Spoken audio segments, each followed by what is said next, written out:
Just trying to get everything organized as usual. You've been here before, you know. Takes me a bit just to move things around, so it's best not to have your eyes open. All right, so there's that. Let me move my iron so it's not like blinding you. Refresh my page.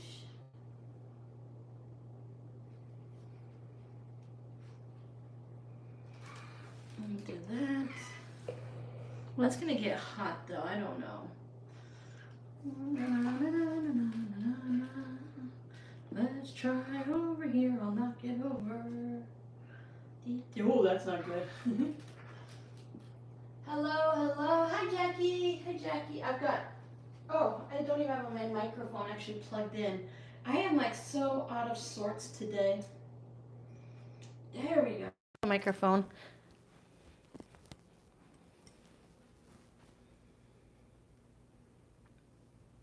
I have to turn off. I'm watching a YouTube. I'll turn it off so I don't have things going in my head. All right. Alrighty. Hi, Giovanna. Hi, Gammy Rowe. That's better. I'm just trying to figure out, I want to move the iron, but I need to have access to the iron. So I know if I was watching, I'd be like, get that iron out of my face. I was going to try hooking it up where I do the Whip It Wednesday videos to put the camera there, but then I didn't have a chance to test it out. Everything gets a little crazy when my daughter comes home. She's home for a week this time, so it's going to be a little wild, but it's going to go by fast because she's on vacation with a couple friends. Oh my goodness, Robin Suzanne. All right, pardon me for reaching in front. Let's try that. Hi, everyone. I was even going to work on another project before I got started today. I was hoping to get another one of these done, and I didn't, and it's just a little bit I had to change the needle in my machine because I put a brand new needle in just like 2-3 days ago, and I was working on a zipper pouch, and it hit just wrong twice, and I hit the nylon zipper, and it didn't break my needle, but it dulled it, so when it's going through the fabric, you can hear the clunk, clunk, clunk, and you know it's time to change the needle. So that was really frustrating. Oh, I'm on Top Chat. 1 second. Make sure you're on live chat. If you go to the top of the chat window, it says Top Chat. You hit the little down arrow, and you can change it to live chat because YouTube will decide what they want. I always think of YouTube as a guy. What they want you to see, and you don't want to miss out on any chitter chatter. Okay, so we'll just wait a few minutes because it's not quite 11 o'clock. If you guys don't mind, I'm going to work on the brown bag and sew this a little bit. So this is the little, I guess you could call it an arm, a phone holder. Some people use this when they're laying in bed so they can put the phone over them and watch it. I use it for my Whip It Wednesday videos so we can do right on. And I thought it would be fun to turn it this time, but I want to try it out first because it's hooked to this table and I don't want the video to be like we're on a roller coaster ride or anything like that. So we'll try it out because I need to have it figured out. Hi, Melanie. Oh, my goodness. Melanie's from Southwest Florida. Melanie. Oh, Melanie, you guys have been having some crazy, hot, humid weather. My son is back in Fort Myers, Florida. So he was telling me it was 124 when he got in his car the other day. And it was so hot and humid. You guys feel it. I'm just moving the microphone cord so I don't trip on it. Your feel like temperatures are crazy. So it was like 100, 103 yesterday or something. And the feel like temperatures here, Melanie, it was 95 degrees. The feel like temperatures are lower because there's always a breeze. It's crazy. It's hot here. Oh my goodness, is it hot here? 100 degrees is going to be hot no matter where you're from. But yeah, every time, Giovanna, I refreshed my thing to make sure I was up to date and not like 35 seconds behind. Yeah, every time you close the chat or your window, you have to remember to go back to live chat. It's annoying. So it's been really nice so far. I heard it's going to get a little bit warmer like throughout the day, like 24 hours. But right now it's been like 70 degrees in the morning. So I go outside and I do a little watering and pull some weeds and stuff. And I want to get a little table and chair to just sit out. There's a porch right out there. Unfortunately, there's not a door. My window's low enough that if it didn't have a screen on it, I could just open the window, step out, sit around, and then come back in. Davenport, Iowa. My daughter has been in Davenport, Iowa a lot, Janice. Hello. She's been working at that Mission Barbecue trying to help them out there while she's traveling and stuff. I hear Davenport a lot. I watch the weather there a lot. Well, right now she's home. She's in Surprise, Arizona with me. And then she's going back to Ohio. Then she's going to Florida. Northern Florida, and then I don't know where she's going after that. She's supposed to be home somewhere between August and November. We're pushing for August. We'll put it out there into the universe. Let Miranda come and work in the trailer. So that means she's home in August. She's been traveling for like 2 years now. 105 today in Phoenix. Yeah, see, when I'm in the house, Jackie, we have it set at 78. If I don't have the lights on and stuff, that iron makes it really hot in here. I just put a second fan on. I have the ceiling fan. When you stay in the house, it's cool and comfortable. It's when you go outside that it gets hot. And then I just stay kind of like hot. And it's just a little bit crazy, but... So I've already had the blue one quilted. The blue one, I have the lining and the binding. It's all quilted. Oh, I don't have... I can't... Can I sew? What am I doing? I can't sew on this. I don't have the batting. I don't have the backing piece. I can't sew on this. When I quilt this down to hold all the layers, I quilt it through batting and a piece of backing fabric, just like a quilt, and that holds the shape of the basket, so that's not going to work. So what I'm going to do is set this aside, and I'm just going to grab some batting and backing, and we'll work on that a little. Even though I won't quilt it, we can do that. I've been working on my bucket of... Oh, my hand. I'm sorry. I want to apologize for my hands. They're really gross looking. I went out somewhere, and I don't know if it was at my doctor's office because I had to use the restroom, so I washed my hands and I used their soap, or I used the soap at Walmart, but I had an allergic reaction to it. I'm very sensitive to all different kinds of soap. And then when I was testing out the lotion and with the SPF and I put it on here, I got it on my hands too. And then it's just, I can't get rid of it. It's going to take me months and months. So I'm really sorry if it's kind of, tell me if it gets too bad and I'll buy some white gloves and wear them. But I'm trying to keep my hands out of the videos, but the live stream, we're just out of luck and it's going to be there. Hi, Gwenny. Thank you so much.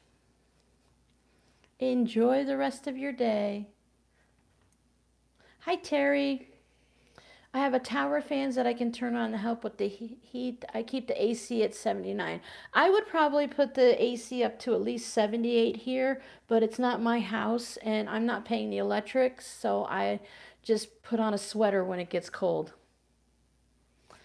Yeah, so my apologies. I've been putting well, I don't have like a prescription, but I do lotion, I do Neosporin. The problem with having something on your hands is you have to wash your hands all day, you know, throughout the day. You're constantly washing your hands, so they're constantly getting wet or drying out, and it just makes it hard. It's healing, it'll just take a bit. Oh, no fire ants here, Melanie. You know what? I don't even know. I haven't even seen ants here. How did you pack your long rulers when you moved? When I moved, Jackie, I found boxes. Well, I ordered my Stripology ruler and my, what is it, a 20.5-inch square ruler from Amazon, and they came in big flat boxes. They came in 2 separate boxes, even though I ordered them at the same time. So one of the big flat boxes, I put bubble wrap down. I wrapped my rulers in some brown packing paper and then some bubble wrap. And I had like 2 rulers in one box. And then I did my big square and the Stripology ruler in another box. And then I did a couple things. Like some rulers, I bubble wrapped and did the plastic wrap inside, and I put it in the box, and then I taped it up, and I plastic wrapped it. I marked fragile quilting rulers, and I put a bunch of dollar signs on it so my kids knew they were expensive. And it was things that I moved myself in the pod and stuff, and I had some in my car, and I just do that. Thank you, Giovanna. There's only so much I can do, and I know it's not a pretty thing, but yeah.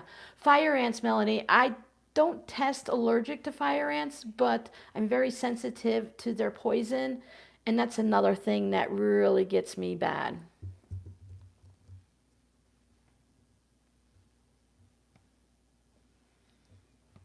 Yeah, so I'm sorry, I was just reading the comments. Giovanna and Gwenny are all hanging out somewhere doing something. Um, yeah, so that's what I packed them in. Otherwise, my smaller rulers, I just cut down some Amazon cardboard boxes. I put them in between and I bubble wrapped around the cardboard. And then I put those in like the plastic, I want to call them Tupperware, Rubbermaid, the big Rubbermaid bins. And I didn't lay them flat. I put them down on the sides so that they wouldn't bend like this. And I just made sure they were between a lot of soft things like fabric and stuff so that, thanks Giovanna, so that it's, protected and stuff. And then I just prayed a lot because I'm like, I really hope it thrives. Otherwise, rulers are very expensive. And while I don't want to break an old ruler, but like this Fiskars one, I've had for a very long time. The Fiskars ones, they replace a lot of things. I wonder if they would actually replace this one too. I'll have to look into it because a lot of the numbers and everything are worn off on this. Now I know they replaced my cutting mat when it had gouges in it. I don't know. I know they're a good company, but I don't know if they're that good of a company that if you break it in a move, if they would replace it. But I just purchased the Creative Grids ones, and those are really expensive to replace, so I try to be really careful with them. So I cut my interfacing. I found some backing fabric to go on the back of the quilted bits here. Stuff that I know I'm not going to use in a project. I'm not going to call it ugly fabric, but it's just not something that I'm going to use for like zipper bags and tote bags. So I put a bunch of that in here. Even Christmas stuff, it doesn't bother me because you're not going to see this. Some of these things are just not my style, like a whole bunch of angel bears blowing trumpets, and this is like really old fabric or meant to look old. I'm not really sure. It doesn't have a date on it, but it looks like it's kind of old. Let me see. Bears. Oh, come on. Come on. Do we have a date? I like seeing the dates on fabrics just to see how old they are. Daisy Kingdom. 1189, copyright, no date. Yeah, and then things like this, I'm not going to make like a Christmas table runner with this or anything like that. I like more of the colorful, silly stuff. So it's going to be perfect way to use this fabric and not let it go to waste. So I have that. You'll see these on the Whip It Wednesdays. Starting to pack up some of my sewing stuff. Bought some of the Missouri Star Quilt Company fabric storage containers. Fabric can stay in them on a shelf. That's really nice. I've looked at some things. I've invested a decent amount already in the Dollar Tree type bins because, $1.25 adds up when you buy 20 of them and stuff like that. So I'm trying to be frugal and make sure I use these bins for something, even though I'm replacing them with the fabric bins. But I do want to go up to Target and pick up some more the Sterilite bins with the little handles on it and stuff like that. So welcome to everyone popping in, but I did do a brown tan type one, and I just pulled out all of the fabrics that were less than 1.5 inches wide, or fabrics that I knew that I wouldn't be using into something, or sometimes just a fabric I wanted in my bin. So I made the creamy tan brown version. I made the orange. I don't know which ones you guys have seen, but at the end of the day, when I don't want to just sit down, I'm a little tired. If I sit down, I'm going to fall asleep. So I want to do something. I just pull out a piece of the fusible interfacing and I just take like an hour and I fuse everything down. And it takes an hour because I have to iron all of the scraps first and then I can go ahead and lay them all out. Hi, Michelle. Cardboard shoe boxes are a great use. My kids always buy a lot of shoes, but we recycled all of their cardboard boxes at this point.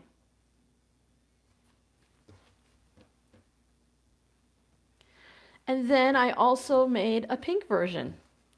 So I just look at my shelf and the first fabric I look at, I grab. I have all these fun little teddy bears. There was 2 pieces of fabric, so I just kind of overlapped them a little bit.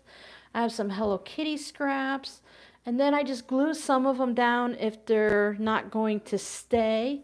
The fun little cupcakes. So a lot of these fabrics are from you. A lot of these fabrics are really, really old that I've had for quite some time. And then some I just don't know where they came from.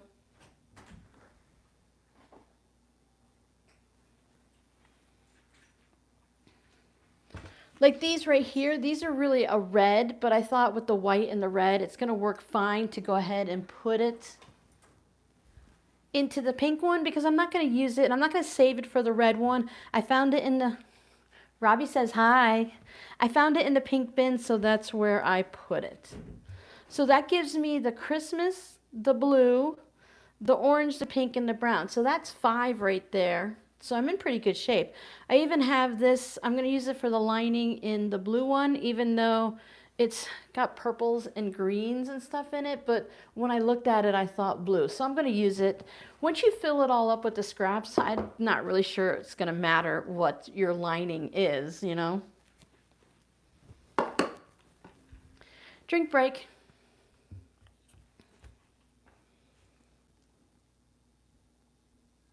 I get the boot boxes from the market. Oh, they throw them away. Nice. I think it's a great way too. In Florida, we try to avoid saving too many cardboard things because we would get, you can get palmetto bugs, cockroaches, or silverfish if you're not careful. Here, I think they told me there's water bugs here, so you have to be careful of those. I have seen silverfish here, so I guess that's a problem anywhere where it's warm, or probably a lot of places.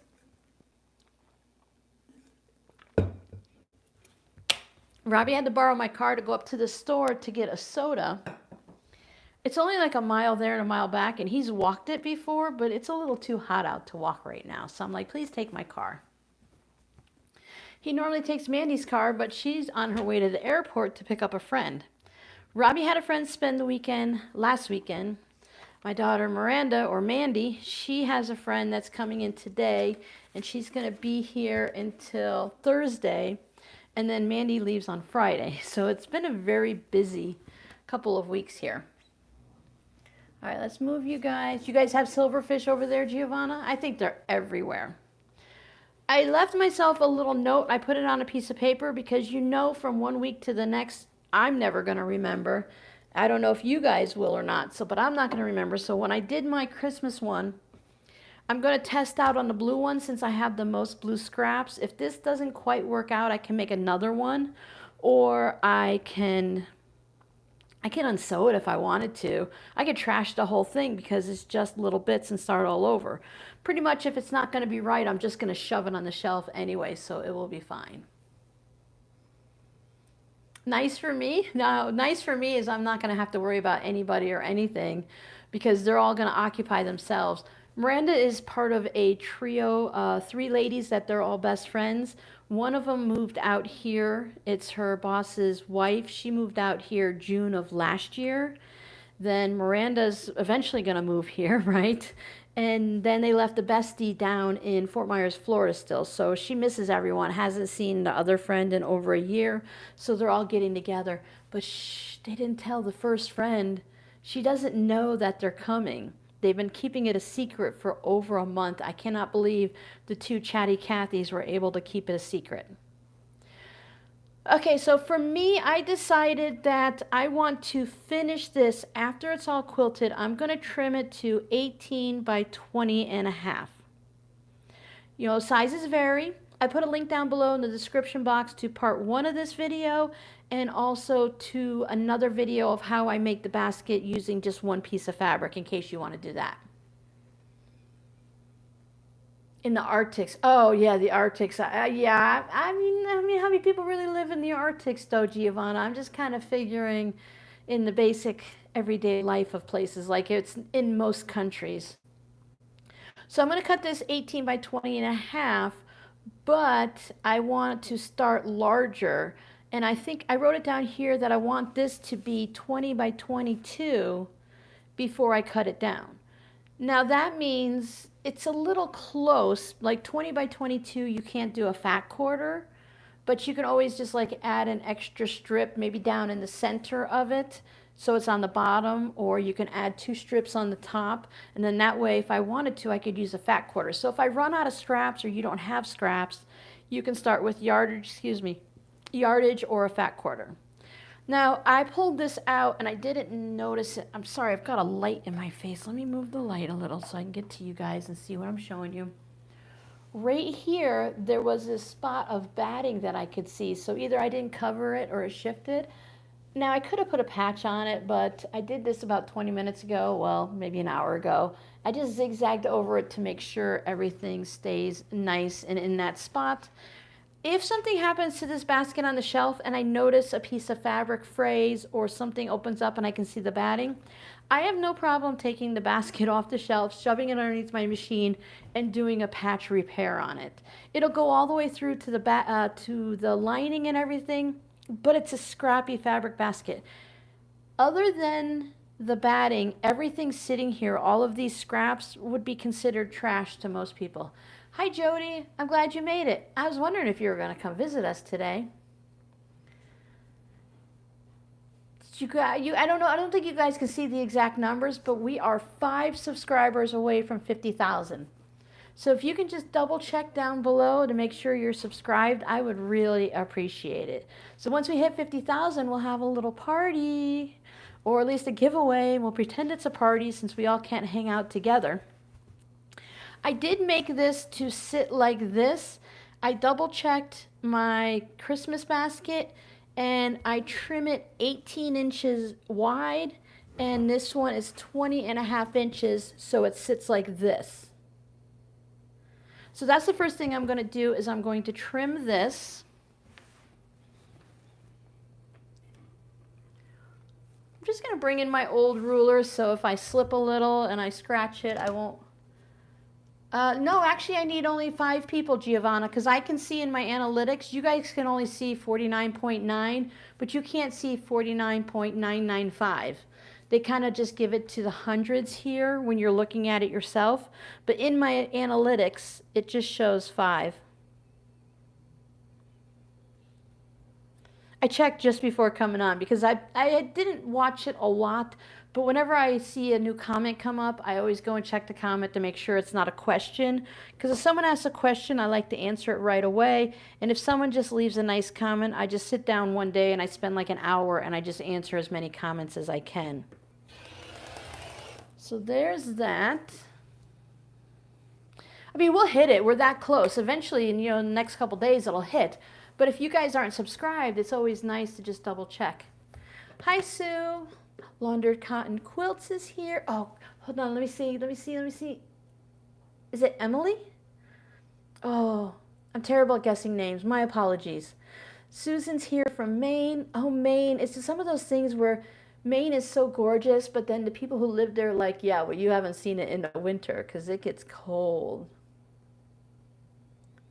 The stained glass store. Does that mean you were buying stained glass or you're making stained glass? I always loved stained glass and thought it would be great to make something. I wish all the fabric companies would fold the fat quarters the same, refolding them all the time. Yes, 1000% agree. Thank you, Giovanna. Kimberly. Oh, Kimberly. I mean, for me, Emily's close. Now, my daughter's friend that's coming today is Kimberly, so I might get that. I just have this terrible thing of recognizing faces and remembering names. It just does not stick for me. And I know a lot of people, their name is their personality. So if you say it wrong, spell it wrong, or can't remember it, they get upset. I think most of us are pretty good. I'll huff and puff, Jody. Jackie and I'll huff and puff, and we'll blow some of our 100 degrees your way. It's a little bit closer. You are making stained glass. Yeah, it's like quilting. And I see like you can get a stained glass book or you can get like a coloring book and do it and stuff like that. It just always looks so much like fun. But that's like another craft. That and mosaic stuffs like putting bird bath and things like that. That always looks like fun. Oh, okay, Ellen, you just keep exercising away. My son Justin and I, you can't see me, but I'm on a treadmill for pretend. Justin and I, we were talking about getting those under the desk treadmills so that you can exercise while you're playing video games or standing here, doing whatever. I just thought it'd be really cool. Call me anything, just not late for dinner. Yep, heard that one. Okay, so let me double check. I want this to be 18 inches, and I might be able to do it without moving the laptop. Yes, so pardon me while I lean in. Sometimes when I'm doing videos and I'm editing it, you guys don't see the part that I edit out, but I'll lean in and I'll be like, oh, look at how gray my hair is. Okay, now I want these snakes to be in my basket. So hold on.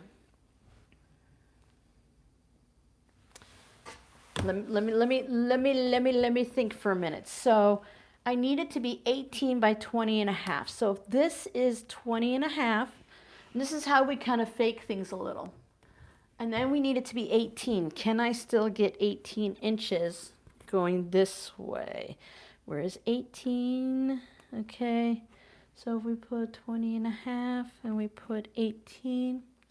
So I think what I'm going to do, then it would be kind of upside down, right? So I want 20 and a half. Yeah, I want 20 and a half this way.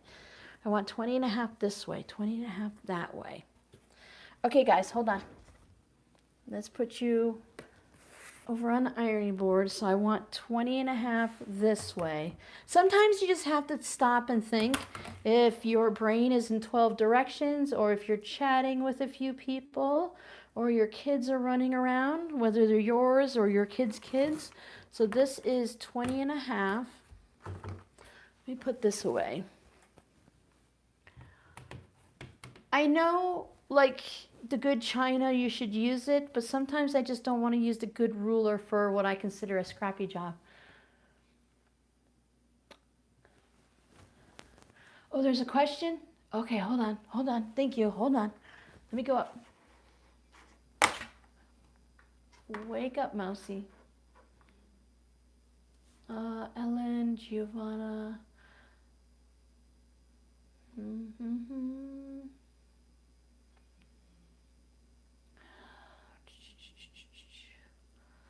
How far? Oh, sorry. Quick question. I'm making a baby quilt for my friend. Her daughter lives in Florida. What batting should I use? Warmer weather here than in Canada.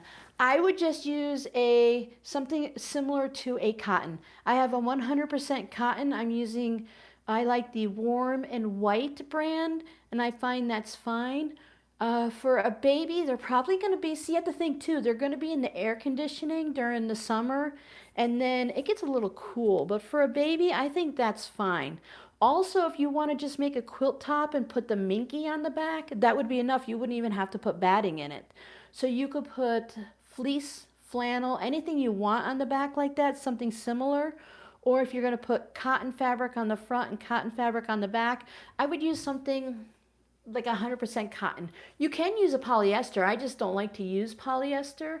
I kind of like, especially for babies, I want like a whole 100% natural stuff. Thank you so much, Jody, for showing me that comment. And that's what I would choose. When we lived in Florida, all of our quilts had the 100%. My daughter and I like a little thicker quilt, so we use the Warm and White plush from the Warm Company, and it's just like 2 of these layers thick. But for a baby, yeah, and it depends too, how long the baby's going to actually use it. If they're going to lay on it, then you can just use kind of almost anything you want. You can do that with old CDs. Oh, with the stained glass and the for the mosaic. Yes, that would be fun. Yeah, 100, yeah, see, like Jackie, 100% cotton batting. Let me tell you. Okay, I think Jackie's about an hour from me. Jackie's over by the airport, actually. So she's about an hour from me, not to be exact, but in that general area. There's an airport in Phoenix, and Jackie's in Phoenix area. I am sleeping right now. I have a fitted sheet on the mattress. I have a flat sheet. I have a quilt with batting that's twice as thick as this, so the plush cotton batting.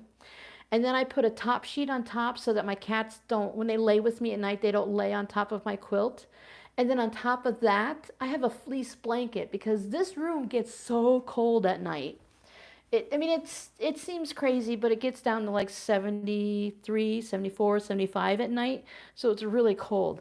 My kids have all slept with a quilt in Florida with the AC at 77, 76, 77. They slept with a quilt year round. So, all right, wake up, computer. I can't see you. Where's the bright buttons? Oh, I can make it brighter. I'm still getting used to this Mac computer. I can't do a lot on it, but I can do enough. Babies feel cold. Yeah, when I was at the hospital with my youngest Robbie, he's 25. Excuse me for a second. They said if you're hot, your baby's hot. If you're cold, your baby's cold, unless you run a little different than everyone else. So yeah, fleece back is great. A lot of people just do the quilt top and the minky back because minky's so popular right now, and they love the way it feels. Yeah, I would say just stick with whatever cotton batting you use, and I think they would be fine. If it's too warm, the parents can lay it down and they can lay the baby on it. They can hang it on the wall as a decoration if they want. I'm working on my temperature quilt today. It's a long-term project so far. It has been fun. Janice, I would love to do a temperature quilt, but I know I won't. I saw a we're going to get to this. I won't leave until we're done, I promise. I saw a cross-stitch project that has a tree with the branches going everywhere, and there's 12 groups, and there's leaves that come off of it. So every month you cross stitch the leaf for the color of your temperature. That's the project that I have saved. Excuse me, I've got like the hiccups and stuff. That's like the project that I plan on doing for the temperature type quilt.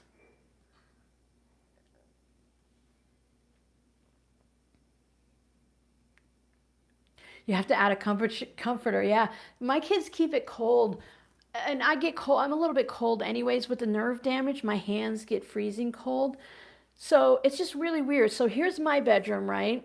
And then just outside my door is a hallway. I did a video on the tour of the house. So if my bedroom's here, my daughter's, my son's, even though he's not living here, it's still his room. And then my other son's. My daughter's room is the perfect temperature.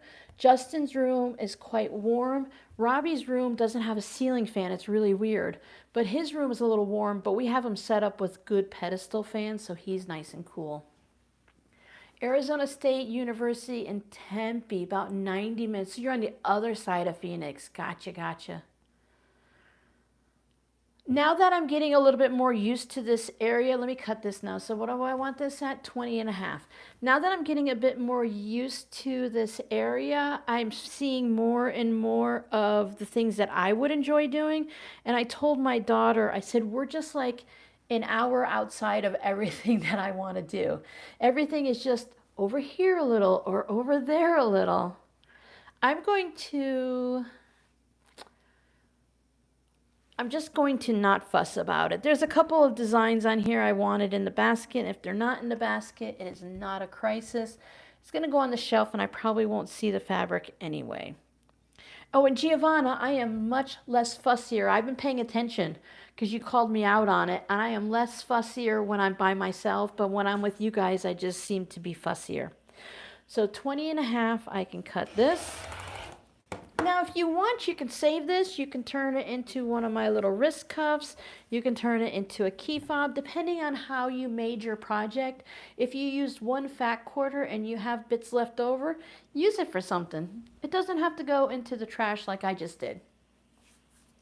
My normal temperature for Giovanna is 95, and you always feel hot unless you're very tired.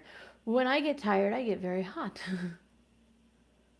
When I fall asleep, my body temperature drops a lot and I get cold. So if I fall asleep in my chair for like a half an hour and wake up, I'm always ice cold.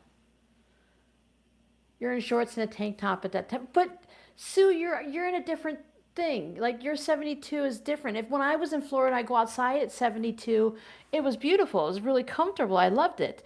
But 72 in the AC is a little different. And there's some type of an airlock air pressure thing here. Now I want to make sure that I have enough before I go crazy trimming. And that's why I like to make it bigger. So if I go from where I would cut here to here, I have plenty of room to trim off this little extra section and make it even. I want to make sure I have a little bit of scrap sticking out. I am lining it up here, but to be honest, if my basket comes out a little crooked, fill it with scraps and you'll never know. I know that as the creator, we notice the mess ups more. Oh, that's going to bother me. I missed the basket. We know the mess ups and we see them more than anyone else does, but eventually you'll forget about it because you'll make another 12 mistakes. Now you've done it. I'll be coming down next winter. I know where you are. There's so many things. Oh, that's what I was saying. There's so many things just like an hour north of us or just on the other side of Phoenix. And then of course you have things south of you. And I've always dreamed, even as a child, of going to the Grand Canyon. So if we ever leave this area for whatever reason, because it doesn't feel permanent yet because we haven't been here for 20 years like we were at home in my last house, if we ever leave here, I need to make sure I see the Grand Canyon. Now, my daughter said we can go to the Grand Canyon after summer when things cool down just a little bit. We can go and hang out at the Grand Canyon. She'll go with me. I think it's 3 hours from here. Brace the wonky and recut the top at an angle. Hold on. Let me go up. Oh. High-low each day, 12 rows, top completely together, but very wonky. So much I don't think I can fix it. It's very sad. I made something wonky like that. It's just the top. You have a few options. You can add like extra wide borders on it and embrace the wonky. I think that's what Jody said, embrace the wonky a little bit. Yeah. So make it a big wide border so then it has like a little bit of a twist to it. And you can also do like I did, and I just cut it up and turned it into table toppers, zipper pouches, and pillows. Because I mean, I'm sure it's a really pretty quilt. It's just a little wonky right now. 90 miles from Tucson, Davis Monthan Air Force Base and their Air Museum. We haven't been to the Air Force Base here, but we do watch the jets go by every day, numerous times a day.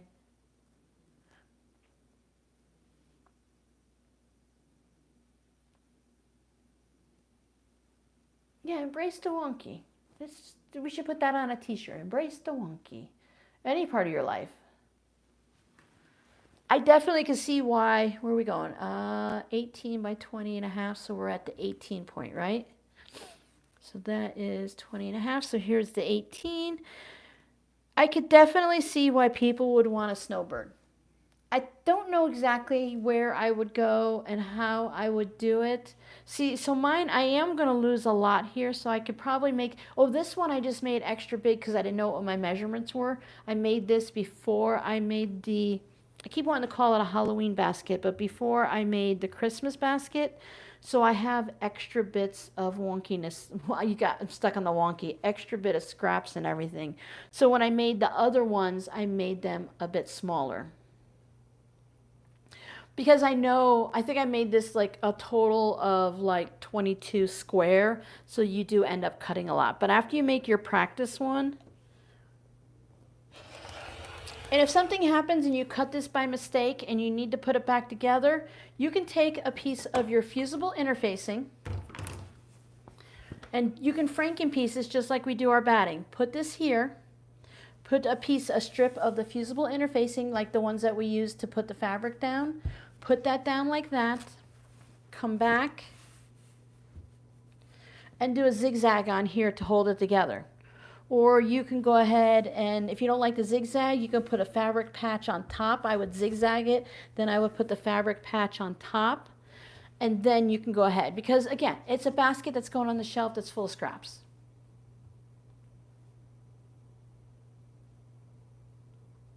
I need my cut off the t-shirts. Oh, yeah.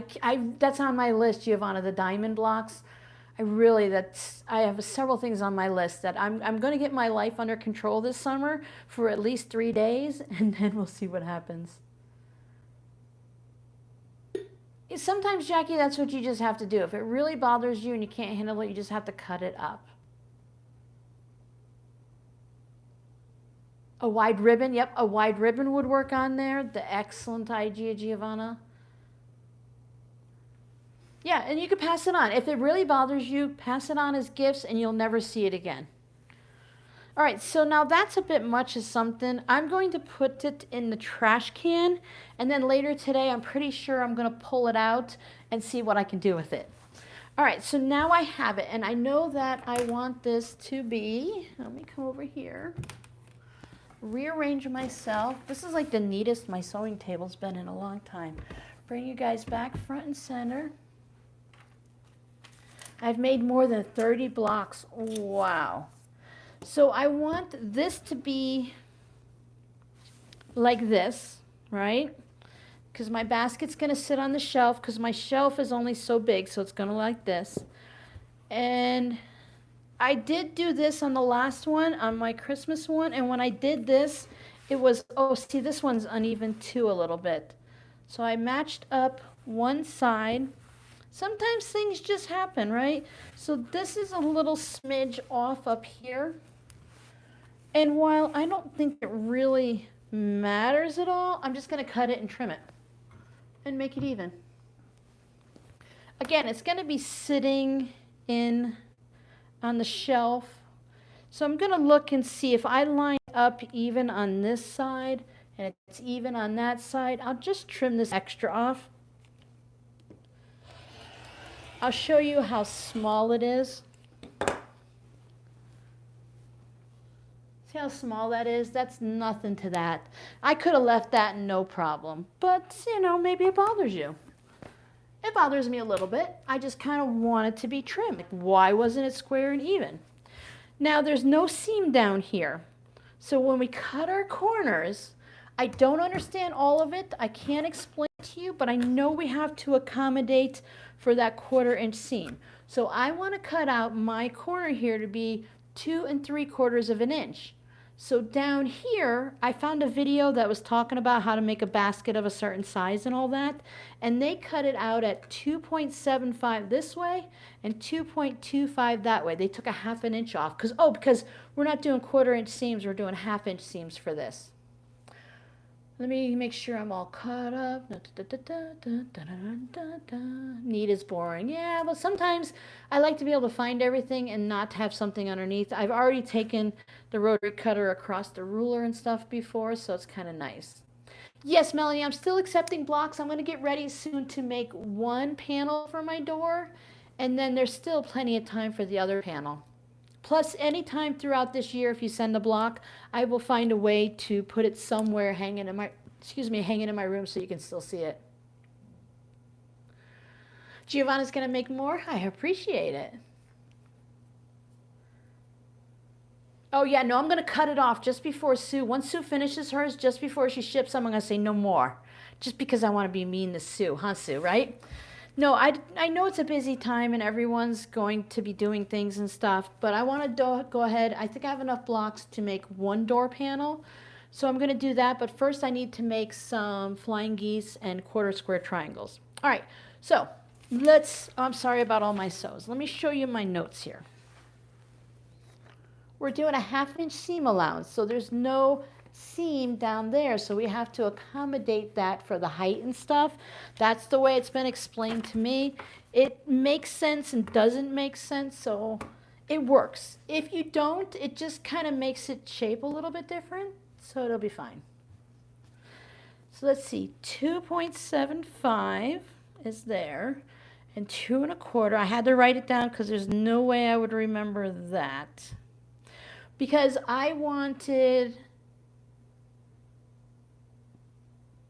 5 1/4 or something like that, 5 inch bottom, 5 1/2 inch bottom, whatever it was, this is what the numbers worked out to be. Now the last time I cut out these corners, this time I'm thinking I want to do the triangle. I think maybe I did the triangle on the Christmas one on one corner, not the other.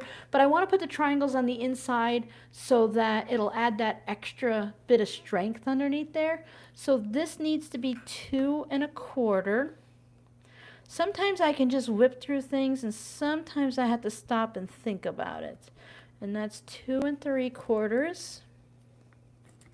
I don't do very well with the triangle corners, so this is a great place to practice. Oh no, Jody, I'm so sorry. Yep, no, there's plenty of time. Plenty of time. Always take time for yourself. I don't do the triangle ones very well, and it's probably the way it happens. I'll show you when I do it, which is why I started cutting out the corners. When I do certain things, I can't line it up and all, so we'll just see how it goes. But again, it's just a basket for my scraps. So normally I would cut this out. So I didn't need to draw those lines right now because what I need to do, see, when you're trying stuff different on every basket, you have to stop and think. I need to do the 1/2 inch seam, double stitch here and stitch down there. I need to do that. And I already cut out my lining. Now, if you want it to be a really nice basket, let's do you're putting your fat quarters in it, you want it to look nice on your shelf, you can also go ahead and put some interfacing on your lining to help it sit into the basket a little bit better. And you can also hand stitch it down to hold it in place, but my scraps are going to cover it all up and hold it in place, so it doesn't matter too much to me. Now this one I don't think is actually cut to size. Well, maybe it is. Let's see. Let's find out. All right, so here's the cheat way to do your lining. I usually don't cut out the lining beforehand. Oh, I cut this larger because it needed to be ironed, and I wanted to make sure it didn't shrink when I ironed it. So do your outer first, and then you can lay it down on your lining. If your lining gets a little bit smaller, it's not a big deal. And oh look, I have selvages right there. I'm not even going to worry about that because it's a scrap basket, and it's also going to be underneath the binding because I'm going to put binding across the top. I do want to take some of my salvages that I'm not really using, the little bits that are left over, and I'm going to make a basket for them too.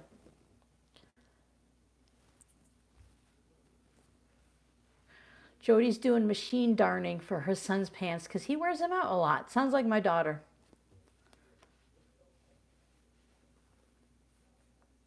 Hen and chick pillow. Everyone's projects that they showed on yesterday's video. If you didn't watch Friday's video, it was a what are you guys working on video. The email is down below if you'd like to share photos or information about what you're working on. I could get a larger ruler, but what fun would that be? Now this can go into my scrap bin, and I can use that in a purple or green project. So we'll just leave him there. Take the fuzzies. All right, so my lining is the right size. My basket goes this way, which means my lining goes this way.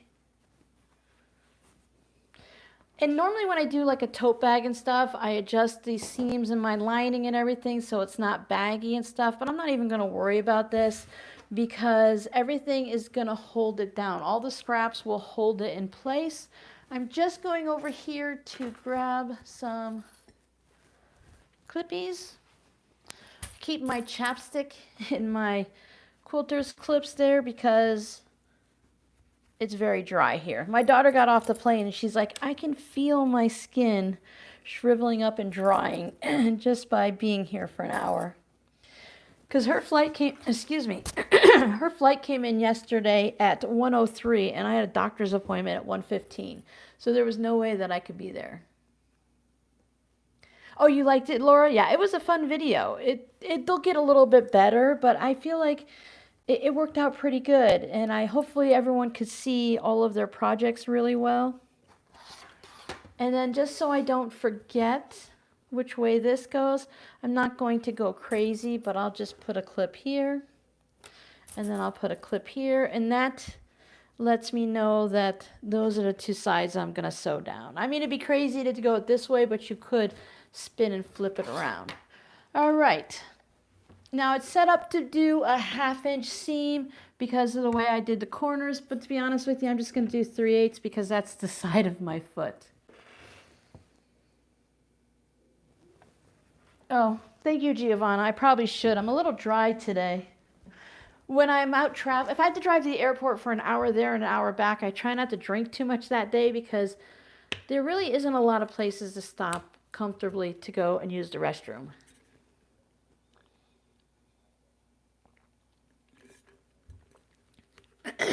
Thank you, thank you. One of the things too I thought today, since we're all just hanging out, is I'm looking for some new channels to watch. I don't know that you guys can put links in the comments, but in the chat, but you guys can name some of your favorite channels that you've been watching lately, so everyone can go and hang out and watch them. Especially if they're like, well, it doesn't really matter what channel it is, like cooking or crafting or whatever. Just family friendly, of course. I've been watching a lot of crochet channels where they're crocheting little animals getting ready to go to a market.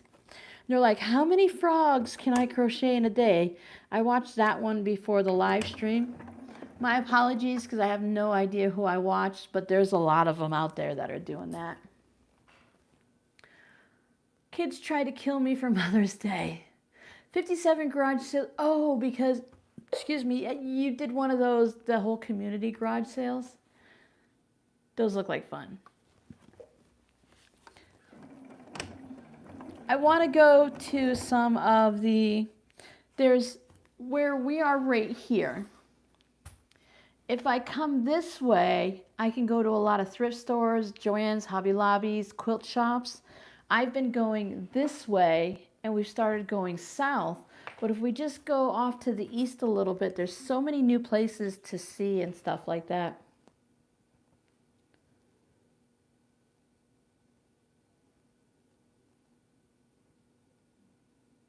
Oh my goodness. Sometimes I think we just overdo it and we make ourselves sick. Or we hang out with some people and you touch the garage sale stuff after 75 other people touched it. Then you should bring out the wheelchair and then you can do their shenanigans. They can just push you and have fun. MC Couture. I have a notepad. Where did I have it really in hand. My daughter actually gave me a new notepad today, which is perfect because I ran out of mine. My paper is done. Wait, is that Max MC? The little guy that does it? He's so cute if that's him. Isn't there an outlet mall near Surprise? An outlet mall? I don't know. I know they're building a whole new mall area and stuff over by the 303, if that's what it's called.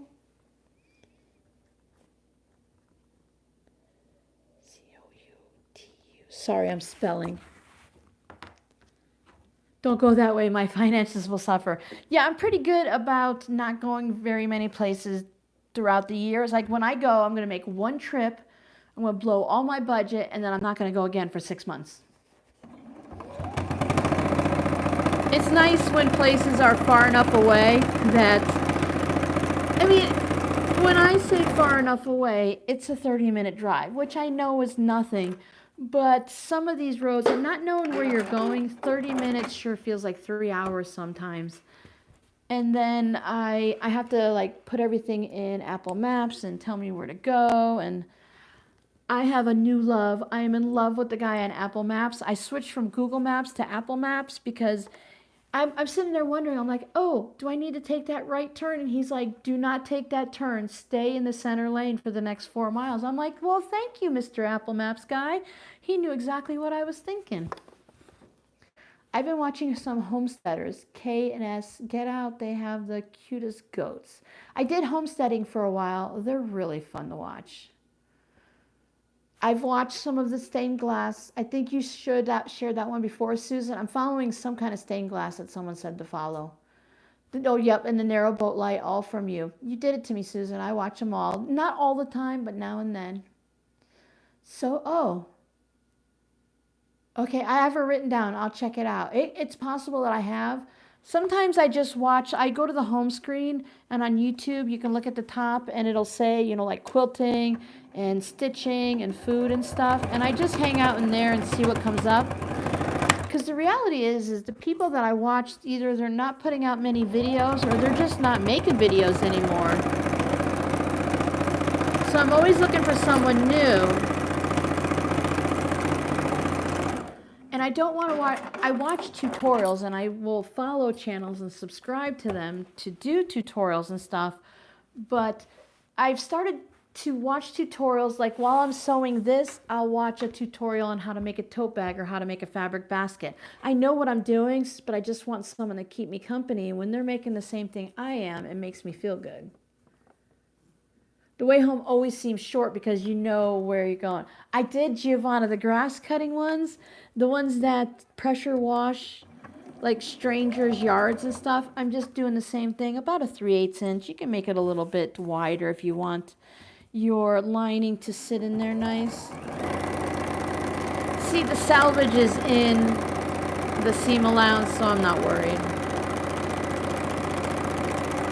And even though the bottom's going to be made into a triangle, I still go ahead and backstitch.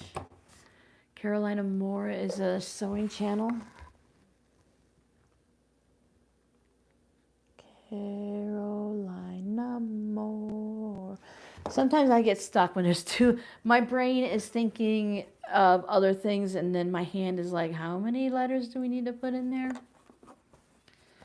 I've been trying to find a new TV show to binge watch, but that's been hard too. Because I'm really picky. I don't want to watch scary stuff. I don't want to watch like Criminal Minds. I don't want to see all the violence anymore. I just want basic happy things that mean nothing. Like Everybody Loves Raymond. It's a show about nothing. It's nice when the episodes are an hour long though, so you don't have to, it's like, because if you're watching it on, let's say you're watching it on Netflix, a 30-minute show is really only 18 minutes because of all the advertisements.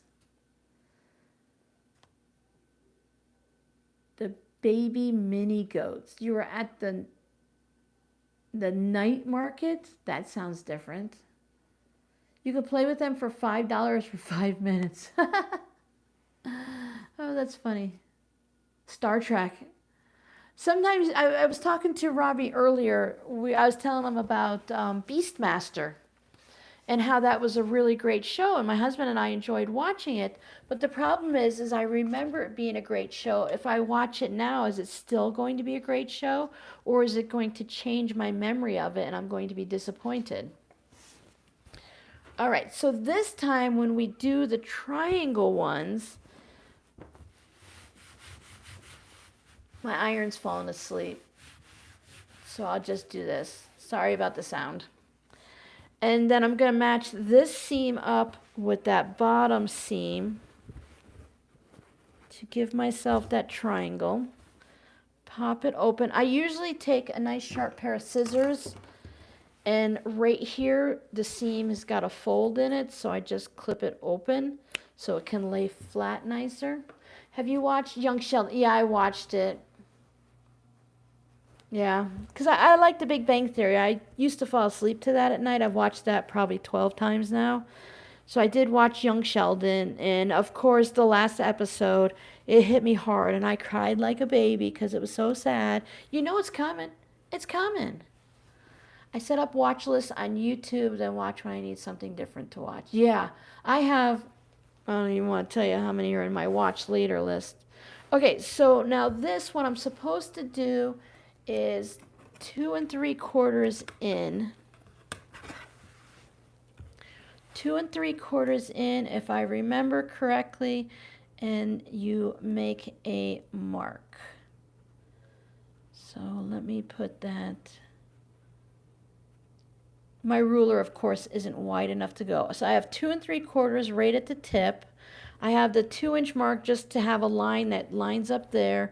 This seam matches that seam. What's good about this is after you sew it, if you don't like it, you can unsew it because you didn't cut anything. I don't want to cut that end off. Now I do have a line right here, and that one is the 2 1/4 mark. I wonder if I should do that one instead. I've watched them in English when I was small, then in Italian before the streaming, and now again in English as a reminder. Yeah, they're really fun. I like to watch different things.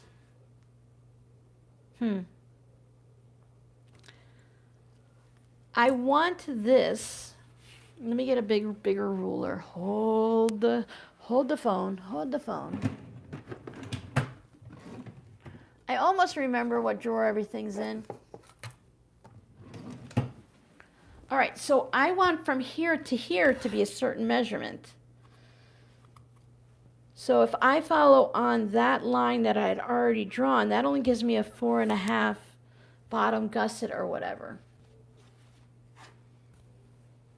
I have long hair and 2 got me down and chewed my hair into slobbery knots. Oh no. So if I go here and I do 2 3/4 and I line up, see you have that 45, you're supposed to line up right there. Let me draw this line. Yeah, that gives me a 5 1/2 inch, so that's the one I want. So there's always a check system somewhere. So from here to here, it's 5 1/2 inches. From the tip to here is the 2 3/4.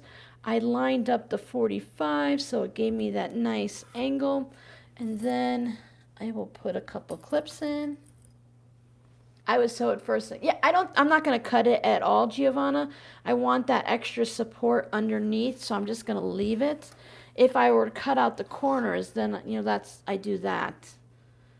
But when I'm cutting out the squares, I know exactly what I'm doing, and I have 2 pieces with a seam on the bottom. I could make this to have a seam on the bottom. That is not a big deal. You can make a seam even without cutting it if you felt that it was something you needed to do. It's kind of hard to finger press this when there's all kinds of pieces.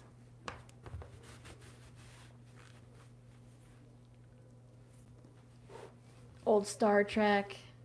Yeah, a lot of people picked up a lot of things during COVID. Watched a lot of fun things. There's that, it's lined up. So we'll do the... Now, if you want to make something and you don't have quite the knowledge how to do it, you might not be able to find a video on how to make this basket. Well, there are a lot of videos, plus mine, of course. But if you want to learn something, sometimes going to a different kind of video, you can still learn this technique and this step from someone without 2 1/2. Let's do 2 3/4. I double checked to see the width here and I knew I was off. Again, fabric basket for the shelf, it's not gonna matter. So I popped that there. Move you out of the way. Put you. These are the Kai scissors, and they're very, very sharp. So I cannot be trusted with them. All right, I'm going to sew this, and then I'm going to open it up and see what it looks like. And if I like it, then I'll do the lining too. I have a 2.0. Oh yeah, 2.0. There was a. I thought it was on zigzag stitch. It was just a stitch thing showing me how wide it is. So I'm going to back stitch and then stitch again and stitch across that line. I'm really in the mood to make some pencil cases and stuff. Everyone here is so great, right? Aw, thanks, Jody. Yep, everyone here is amazing. I haven't had to block very many people because sometimes people just get a little nasty in the comments, and I've learned over the years not to try to get them to like you, that if they're being nasty, then maybe you don't want to hang out with them. So I just block them so they can't leave comments. I don't know 100% how it works, but I'm going to double stitch, back stitch over that seam just for strengthening. But from what I understand and from what I've seen and read, that when a channel owner like myself blocks someone, like if I were to block Jody, because, my apologies, Jody, but if I were to block Jody as an example, I'm not looking to hurt anyone's feelings, that she would still be able to watch my videos, and if she commented, she could see her comment, but none of us would be able to see her comment. You can put people on pause for a little bit. You can go ahead and totally block them. That way you never have to deal with them. And I think that's a great feature. And it's something that's hard when you're a new channel to understand that. I mean, you don't want to go power crazy, and I usually give people a couple chances unless they're totally rude. But if you're going to be that nasty and it's going to make you upset or make you cry or make you mad, you really don't want to bring that into your community. I'm picking on you. Oh, Giovanna, let's see, I picked on Giovanna for calling me fussy. I got Sue, I got Jody, because I know you guys can handle it, hopefully. So there's my basket, and I'm just going to go like this. Now, in some circumstances, people might tack this down and stuff, but let's face it, Robin's got scraps, so we're going to be fine. And then it's just going to, with the scraps, the way I have them, it's a little bit hard. You could take this over and press it, but I'm just pushing it out to that seam line.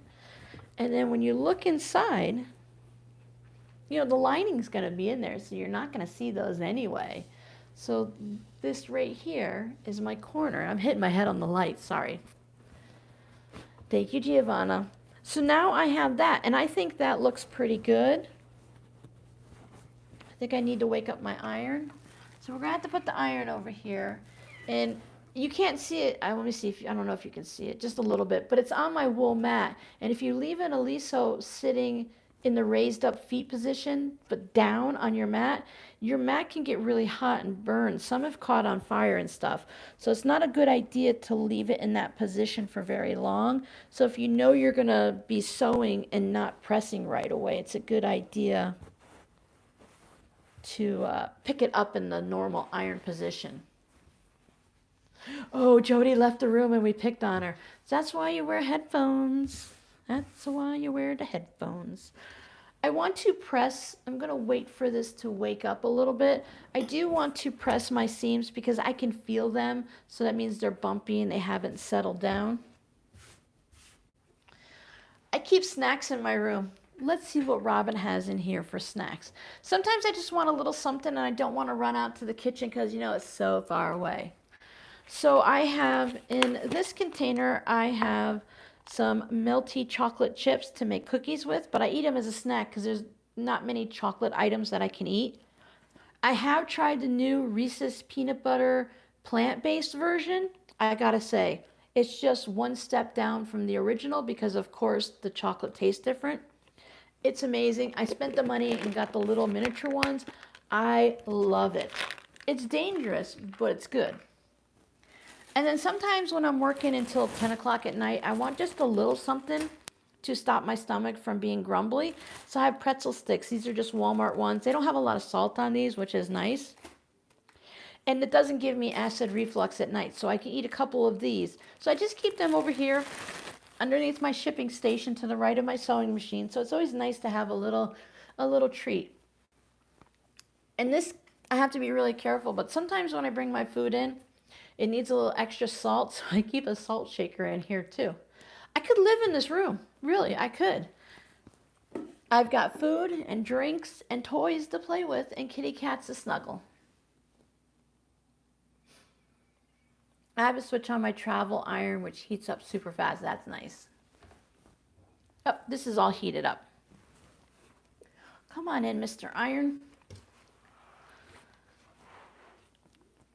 I was a little shocked. If anyone's interested in the Aliso iron, I highly recommend, unless you want to support a different shop. Like the big one I bought from Aliso, the small one, I think I got it from Missouri Star Quilt Company.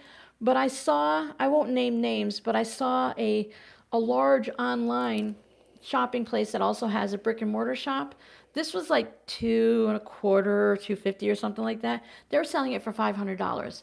And I know you have to make a little money because you're carrying the product and stuff, but I think that's just price gouging, and I think that's just wrong. It's just too much. $500 for this iron is just too much. Oh yeah, but if you only keep a little bit, Jackie, then you know you're good. I did make some new trail mix for myself, and I keep it in the little, like a little condiment cup that I have from Ziploc, the little plastic containers with the blue lids. So I have that, and I keep a little trail mix in here normally, but it's in the refrigerator. I just made it up the other day. Grab me something for my sewing to snack on. He brought home a 62-ounce bucket of peanut M&Ms. Well, I guess he got you a little something, huh? You put them in the little snack-size Ziploc baggies or little small containers, and then you don't indulge as much. So now here, I will go ahead and hit this, and I will steam it. And where is Mr. Clapper? Mr. Clapper is over here. I usually keep all of this right there where the laptop is, but during a live stream, I move everything. I want the big one. I find the wool mat, the hot steamy iron, and the clapper works really well for a variety of things. I'm more of a salty snack, a little salty sweet. In my trail mix, I have honey roasted peanuts. And then please don't burn me. I bought candied pineapple and I put it in there, but I found I don't like candied pineapple with chocolate. I have little mini plant-based vegan style chocolate chips that I put in there. They're really, the mini ones. Don't give it a black eye. So I do that, and I didn't like the pineapple, so I don't think I'd like chocolate-covered pineapple. And then I put raisins, the dehydrated like cranberries. You can like the craisins and stuff you can get. I can't have the yogurt or chocolate covered, so I just put those in there. And just little things, whatever I happen to find. And it's just enough. I use a little tablespoon, like you eat cereal with and stuff. I just go ahead. Sometimes the seam, it's better to press it on the sides like this. I just have that spoon and I take like 1 or 2 spoonfuls as I'm working, and that's enough to get me through if I need a little snack between lunch and dinner and stuff. Food allergies are tough. Oh, I was hitting it. Oh, okay, yeah. I'm at my son's with my guys. Allergies kind of need to have little things to eat so I don't. Yeah, food allergies. Jody's with the gluten and stuff like that. That's a tough one. And while I'm here, I'm also going to do this. Now I'm going to show you a little trick also that I did with the Christmas one. And I'll tell you something I saw in a video. So I went from oh, I'm really apologizing. I think so's are as bad as sometimes. Chocolate made me drool. My apologies. I have this corner where the seam is, and the corner where the seam is, I'm just kind of guesstimating there, and I'll steam it up a bit. That'll give me a little bit of a crease. Now on the Christmas bag, I stitched along this side, and I did the same thing here just to give some shape to it. But I was watching someone. That is nice. I don't trust too many places because my milk allergy is high on cross-contamination. And a lot of places, they're just not good at allergies. Even though they say it's allergy friendly, it's really not that good. Then I have here, now for this, I was using this thingy. And then I can put this in. Was I using this for this? Probably for something else. I think I'm making up stories again. Just do this. I was working on something and I was using the, what is it, like a ham or whatever that little one's called. So from the corner to the top, I line up the top so it gives me a nice straight seam. Thanks, Jody. Yeah, big words, Jody. I catch it then. Yeah, it was nice. Before I was 35, I just had a few allergies, but it's gotten worse over time. Plus my hay fever, whatever type allergies, those have gotten crazy. Those yellow trees, the trees with the yellow flowers on them, they are all over the place here, and they're a high allergen to people. I don't know why they plant them here, because then they make all kinds of jokes and memes about how they're bad during allergy season. Okay, fine, they're pretty or whatever, but we had purple trees and red trees like that in Florida, but they would bloom for a week and then all the flowers would fall off and you'd be good. Here, they last for weeks and weeks and weeks. Okay. On my Christmas bag, let me put the iron away so I can bring everything close to the camera and give you a nice little zoomed in look. On my moved away, light. It's like an extra person in my way. Sorry. On my Christmas bag, about 1/8 of an inch top stitching. Here's the bottom of my bag. Here's the opening. I stitched right along here. I'm going to do that right now, just really close to there. And I did it right here. You can also do it on the bottom, and that just sets that crease to make sure it stays in place. Excuse me, excuse me. Make sure it's not touching the wall. So that's what I'm going to do here. Now, I watched a video, and I think someone called them, like, I know there's stays when you put them in a men's dress collar, but there's these boning type things that you can sew into here, and it makes it stick up straight. So I'm thinking you can put some, I thought I'd try Palo Verde trees. Yes, Jackie, those are the evil ones. So on the inside here, you can take some heavy stabilizer and put a strip either on one side or both sides of this crease, and that would hold the basket up. And I thought I would just try these different things again to practice and see what they do, see if I like them, see if I can do it. And if it works, great. And if it doesn't, no big deal. When I put 4 of these on a shelf, the baskets are going to hold themselves up. It's not going to matter. When they sit on the shelf, for me, this is what's going to be seen right here. You're not going to see the pretty stuff on either side. So if you want to pay really attention to what you put along the edges of your fabric, or at this stage right now, you can either do half and half before you seam it, but I could put a whole piece of fabric here and make it really pretty. You can put a sign up on it. Maybe you have an applique. You want to put a blue flower on it or something. You can do that here. Our next door neighbors have the, oh yeah, same here, Jackie. Next door neighbors here have lights on their back porch that are on 24/7 and shine in the windows. They have a dog that starts barking at 10 p.m. and they have the yellow trees. I am going to start at the bottom. Nope, I think I figured out. I like to start at the top. It's easy to backstitch here, get going, and then backstitch at the bottom.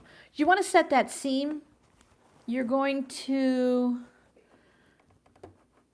be leaving, nothing's going to stitch over it. So I will get going. I'll stitch a little, backstitch, and I'm going to cover up that end with my binding. You can put an open toe foot, use your zipper foot, whatever works. It's a little hard to see the blue, but it's okay. So I know where the 2 points meet. You can put a little mark on it. Like if you're doing this for realsies, and it's not that it doesn't matter, but it's not super noticeable or important here on this project. So I'm going to continue, and I'm going to do that on all of the 4 bits. And then I'm going to sew the same thing around the bottom, I think. I think I just need to do it on these 2 bits here. I think the sides might be fine, but I'll take a look. All right, here's the one I did. Let me do it on this one. Everybody's good in the chats. Speaking of food, it's summertime. So now everyone's going to be eating the good summertime stuff. I think since I've already been doing whatever today and I'm kind of out of sorts, I'm going to make some potato salad. I love potato salad and baked beans. That's all I really need for a meal, and I'm happy. I already have like a tossed salad stuff. The lettuce, I buy romaine lettuce, and it's just been going bad super fast here. So this time I just bought all the stuff that goes in the salad and I skipped the lettuce part. Like whatever. You could put a clip up here or a pin to hold these lined up, because if these are lined up, then you're almost guaranteed to be hitting a nice spot going down. Again, a great project just to kind of play around. I'm already thinking for my larger scraps that I might want to actually use fat quarters or yardage. That way you'll be able to, I mean, I can distinguish just by looking if it's got small bits or large bits. The zip ties, yeah, zip ties would work good. You could probably zigzag over them or make a little sleeve or even just glue them in. It already makes it stand up a little better. Once I do the bottom bits, that'll help. But while I like this and it's, you know, it's fun and all, I would prefer not to have all the raw edges everywhere. I can see where to make a nice set of baskets to go on the shelf. If I were putting these in the living room and I wanted them to look nice, these may end up in the closet for all I know, right? But I want them to look, if I wanted them to look really nice, and if I were like making them for my shop or something, I would do the quilt as you go if I wanted to use scraps, or I would just use yardage. Maybe some wide jelly roll strips. But even as the Scrappy Queen here, I prefer, I think I would like a different look. But who knows? Once it's on the shelf, maybe I'll change my mind. Now I will do that same little bit along this ironed section. It doesn't really matter where you start and stop. You can start like 1/4 of an inch or so away from that corner. So you're not trying to go over and do whatever. And I have that triangle bit on the inside. I don't want to stitch through that. With this project, my project specifically, you're not going to see hardly anything of the stitching because they're stitching everywhere.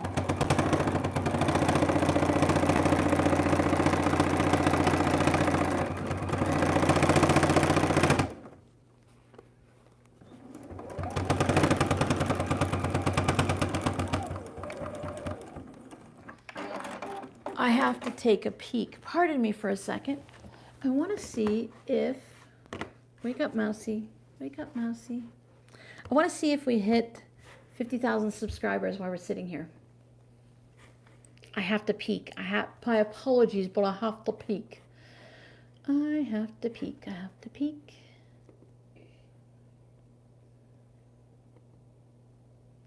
It says that we have 49,996 subscribers.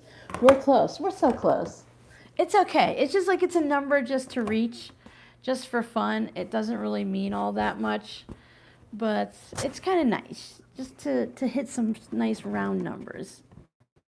Again, it'll get there. It's obviously the closest it's been, but it'll get there. And then this one.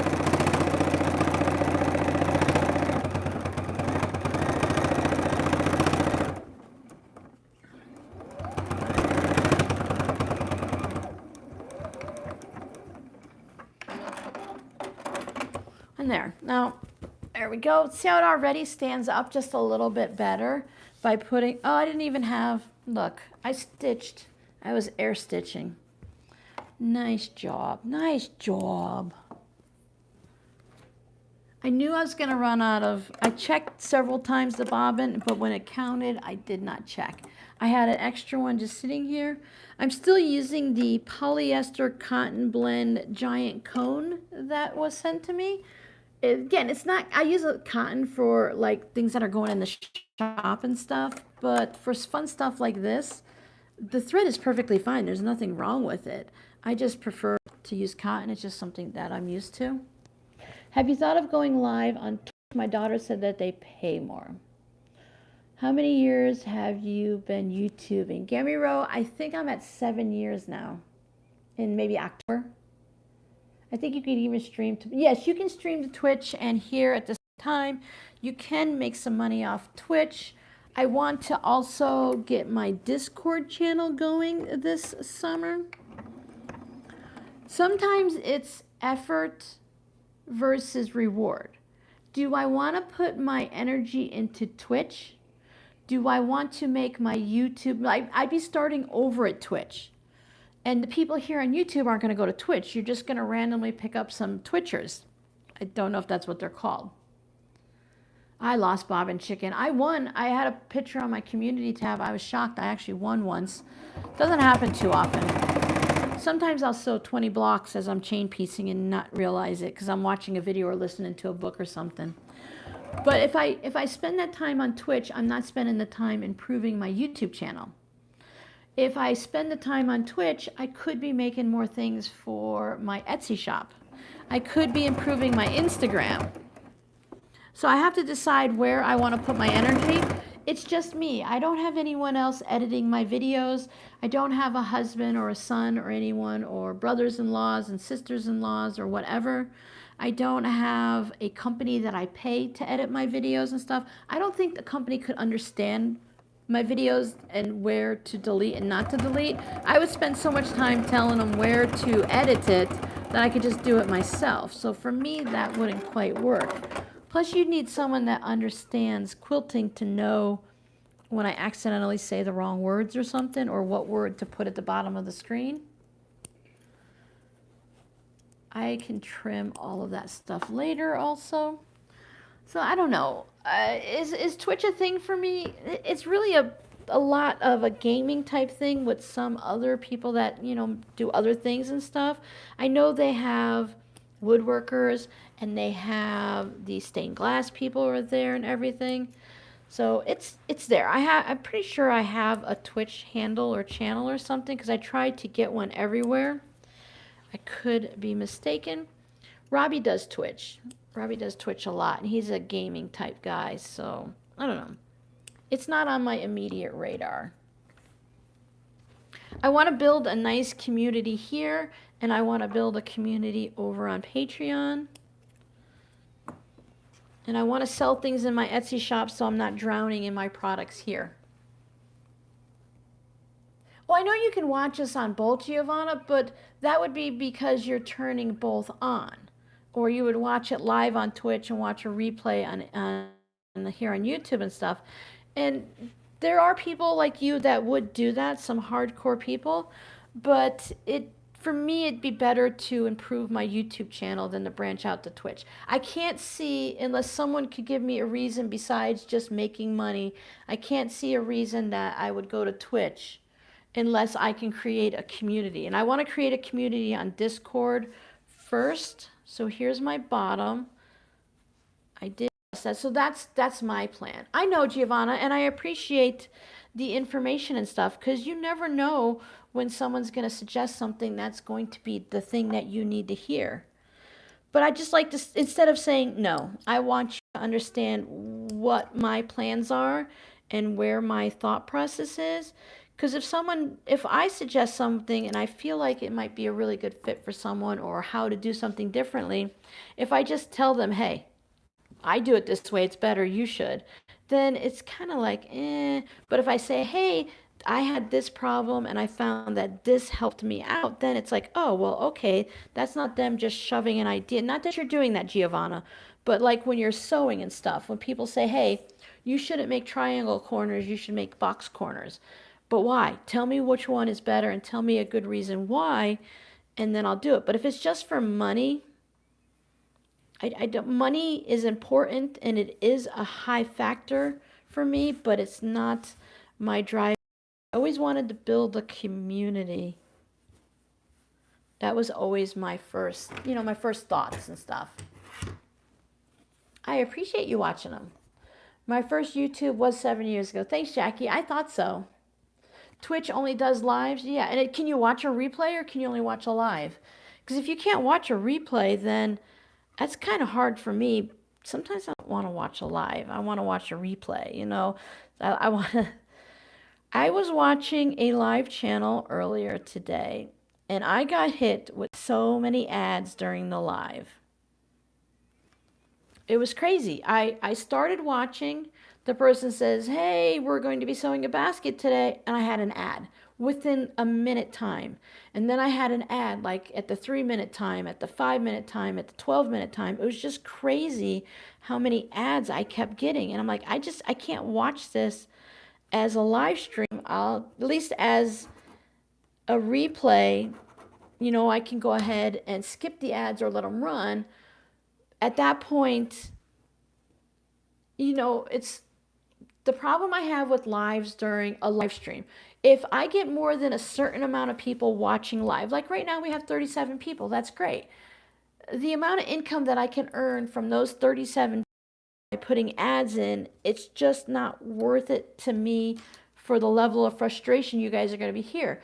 Because I've said it before, I'm going to say the most important thing you can do in this situation, be careful that you don't do this. Hey, Robin, you want to buy some Cottonelle toilet paper? And it's like, wait, the most important. And when you come back and they're like, so don't forget, make sure you follow that rule. And I'll be like, wait, I missed it. And it frustrates me. And I don't know how you guys feel, but if you have like 1 million viewers or something watching, or you have 10,000 viewers, you're going to make some money, and then I can understand. But if I have at least less than 100 people, I've thought about this a lot, as you could probably tell. When I start putting ads on my live stream, what we're going to do is I'm going to ask someone, can you please set a timer, or I'll have a kitchen timer. And at the 30-minute mark, the timer is going to go off and ads going to come on. We're all going to get a drink, blow our nose, go use the restroom. And when the ad's over, we'll come back. I'll be like, okay, is everyone here? Yep, we're all back. And then we'll start up again. Because the ads are a revenue for income. It is important, but it's also important to make sure that everyone is enjoying the process. Like, I almost forgot to turn the little hearts off today. Those, I know they drive a lot of us crazy. I found you many years ago when I was starting to learn to sew, and I learned so much. Thank you so much, Laura. I know they've changed a lot. I'm hoping we're still, getting some good information out to everyone. I'm feeling the urge to make quilts again, so we'll probably get back to doing quilting stuff. Giovanna found me during the pandemic. I think a lot of people found a lot of channels. Unfortunately, some channels, see, I'm double checking to make sure I'm at 5.5. And I got it all lined up, 2 3/4. A lot of people went gung-ho. Do you see Pat Sloan is starting to cut back on her videos too? I keep thinking, Pat, I don't know how, I call her Pat, because we're all friends, right? I'm like, Pat, dear Pat, how are you doing these videos every day? You can't be accomplishing very much other than videos every day. That's just crazy. She's like, I need to cut back on my videos. I'm like, there you go. It's hard. It takes up a lot of time. So after the pandemic, a lot of people either disappeared or just cut back. I can see all the little holes from the salvage. It's kind of funny. All right. This one I'm not going to worry about going over the seam. I'm not even sure if I double stitched at the beginning, back stitched. It's the lining. It'll be okay. Ads are frustrating. I ended up paying for the ad free after they messed up my phone. Keep freezing the phone. Yeah, sometimes you just have to do that.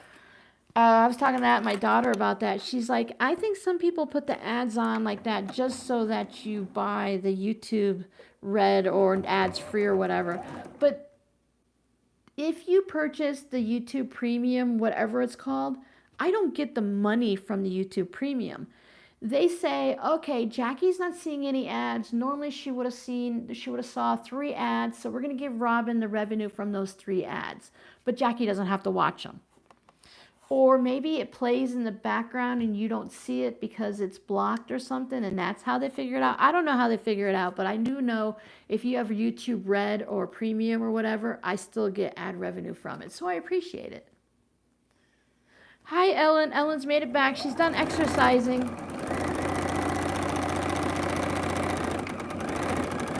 If you were listening, Ellen, we were just babbling on about live streams and ads and stuff.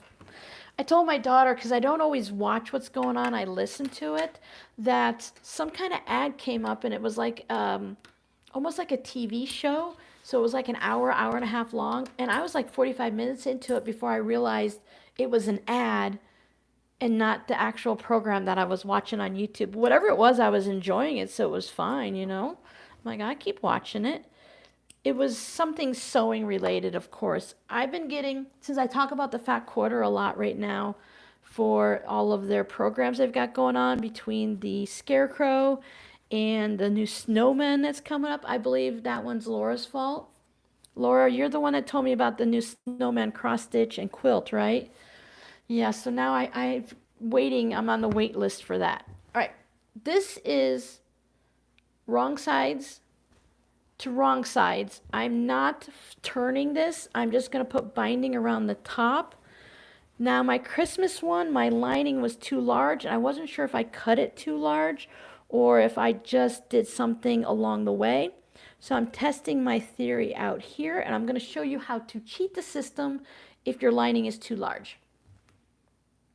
Yep, Laura's guilty. The new snowman cross stitch is so cute, but I'm telling you now, I'm like, oh, I'm violent. I'm telling you, every video I watch starts out with the lady from the Fat Quarter Shop telling me about, we have a craft for everyone. Do you like to work with fat quarters and pre-cuts? We have a project for you.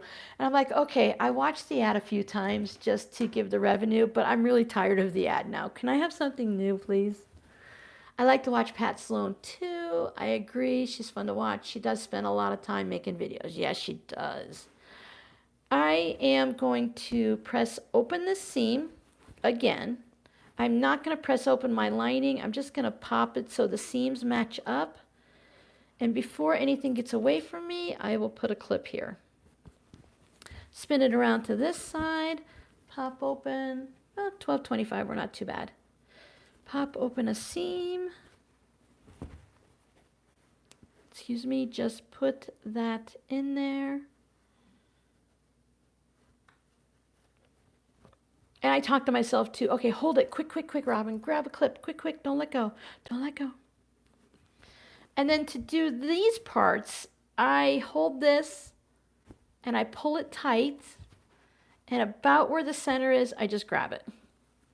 You can also go like this and line up these 2 points and find the center that way. I do this with my tote bags. I do it with my baskets, and it works out pretty well for me. The law tube. I did catch a couple law tubers because there was something else going on this one channel, and they were talking about it. Then I got sidetracked into the others. Now, some of them are fun. Storm chaser channels, those are fun. Oh, checking on the kid in Texas. Some of them have been quite scary. Yeah, the ads during the lives, I understand 1,000%. I understand it needs to be done. But if you've got 7 people watching the video, I'm sorry, you're not making but 3 cents for the entire hour you're on. Please don't put the ads on. I don't know if they just don't realize. And then I'm just going to put clips in all the way around wherever I feel like it. I am rewatching Bones, the TV show, probably for the 32nd time because I pop it on when I go to sleep. And Sundays are really hard. The weekends are hard because there's not a lot of YouTube on. I'm watching CSI Las Vegas. I'm catching up on the latest season. And I will also alternate that with things from my playlist. Like I said, if I'm making a crafty thing, I'll watch, but they have to talk. I save and I watch the ones where it's just music or it's just a silent video and stuff where they're showing you stuff. But I really like the ones like me, like you're sitting here chatting and carrying on a conversation. I know that doesn't work for everyone, but at least saying, okay, now make sure you're even, you put your clips or your pins evenly, the benefits of clips over pins. If they're talking like, I thought I had the lining looked wrong side out for a second. That's what caught me off guard. So you want your right side out. You want it to look just like the basket's going to be used. So this lining does look a little loosey-goosey. I don't put YouTube on my TV to go to sleep. I just, like I said, I put Bones. My kids laugh because at the beginning of Bones, sometimes it gets really loud and someone screams like they're getting murdered. I'm like, yeah, they are getting murdered. So this, if you look, now this does irk me a little bit, but again, Once you put the fabric in, I have fuzzies all over my phone, so I can't see, but it's loose right here. And normally I would sew the seams down into my tote bags and everything, but once this is full of scraps, it's not gonna matter. Now for me, I'm gonna take the little loose part off of my sewing machine so I can use the arm of it like I'm doing hemming for jeans and stuff. It allows me to put it in my machine and go like this. If you can't take this bit off, like this, to have the free arm, you can put this underneath your sewing machine. You would have it this way, but you guys can't see. So you could put it underneath your sewing machine needle and sew like this. Now for me, I'm not going to worry too much if this seam, the stitching line is going to be shown, because look, it's a mess already. I'm just going to go ahead and do my best to get 1/4 of an inch. The clips do get stuck underneath this sewing machine because there are, how many do we have here? I have one little leg that sticks out here. Ooh, that's dusty. Oh, look. There's a clip underneath there already from the last time. So dust your machine, take the bits off. I cleaned it the other day, but I guess I didn't clean there.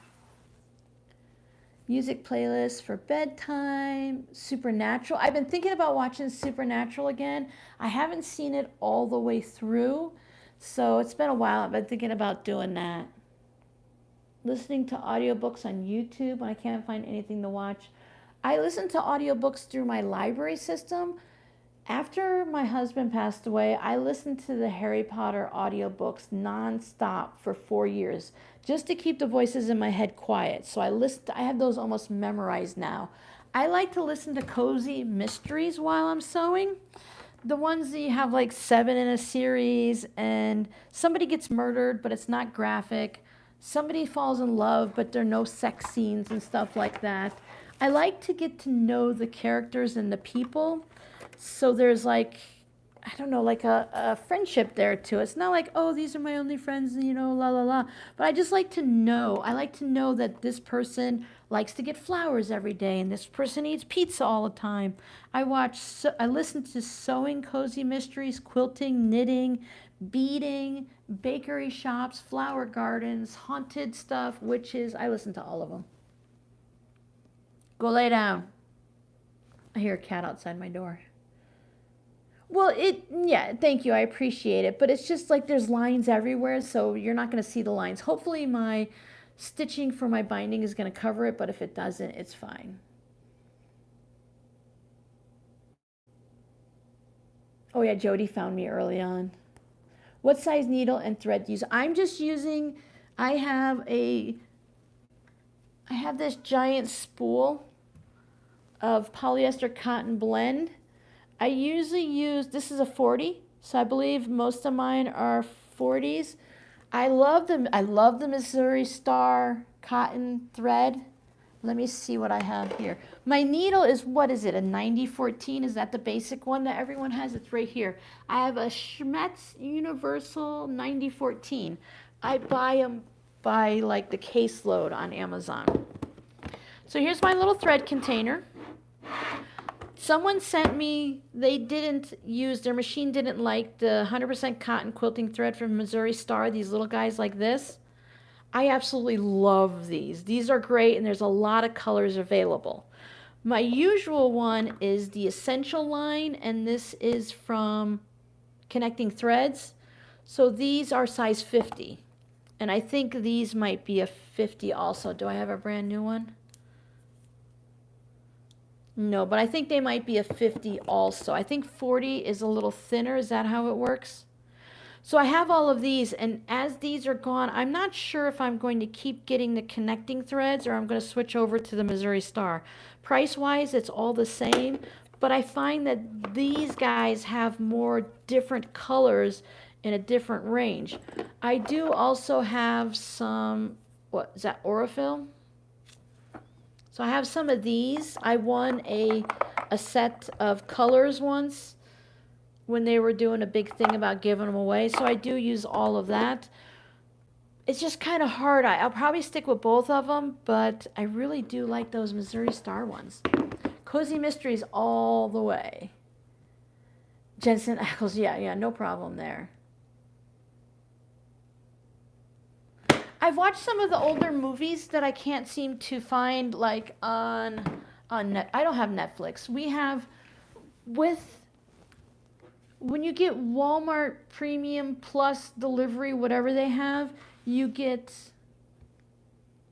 not Peacock, Paramount. You get the Paramount Plus for free for the year. So we have that. We get Peacock for free, the bonus one without the ads and all of that, or less ads or whatever it is.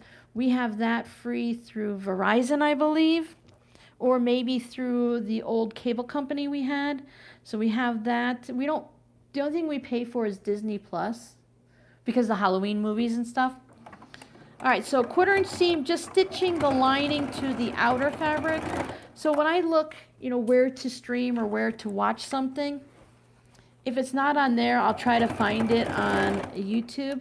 I ended up ordering a DVD of the movie, the original Stick It, the gymnastic one there.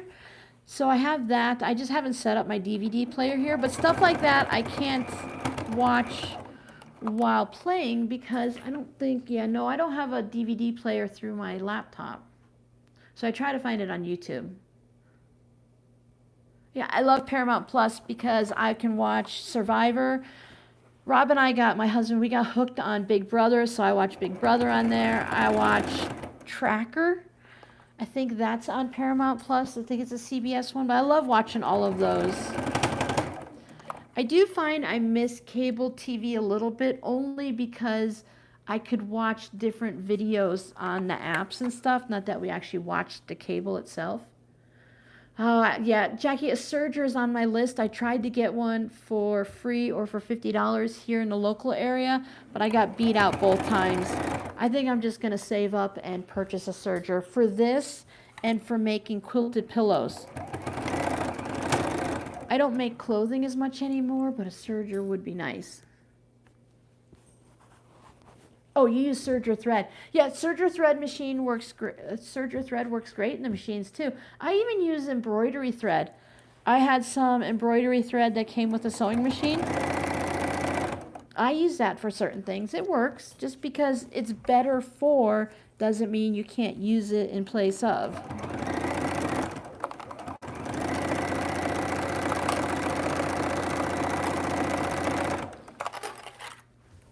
I usually have this at the back of my machine so I can just kind of like flick my clips into it.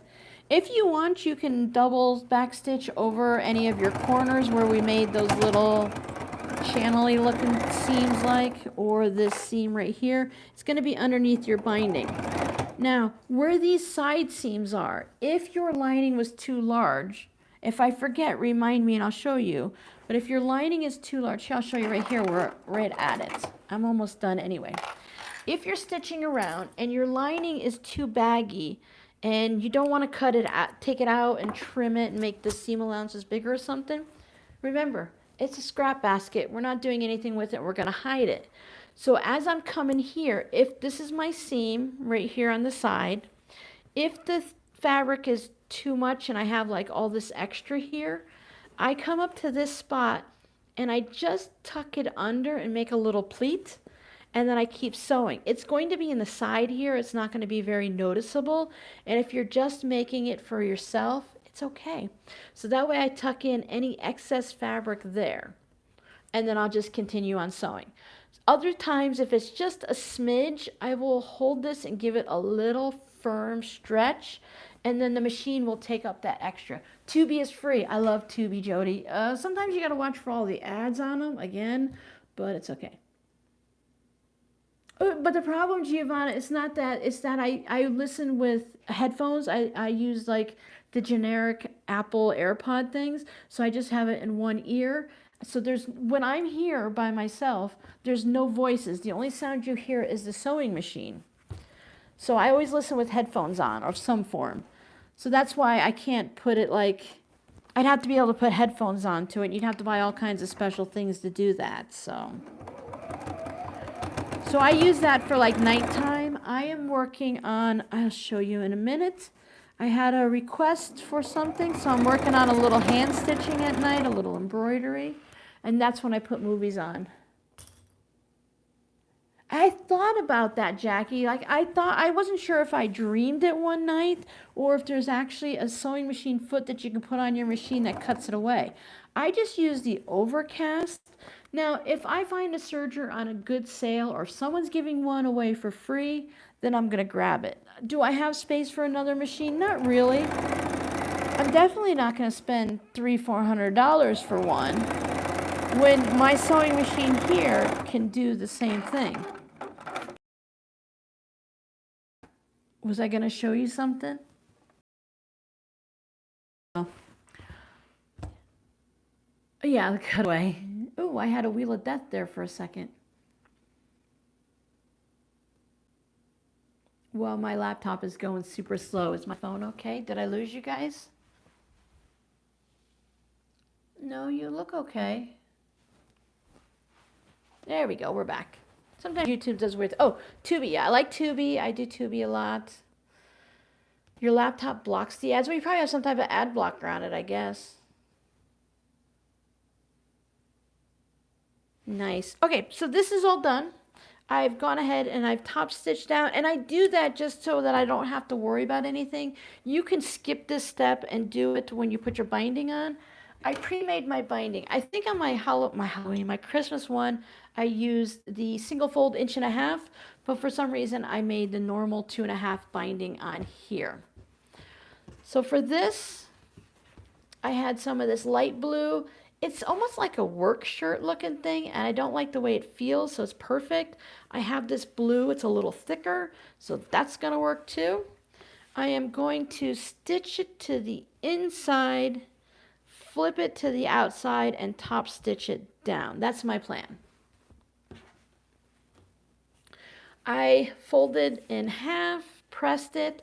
I did fold this down and cut the little tip of the triangle off because I am not messing with anything fancy. I'm just going to tuck the end into there and be done with it.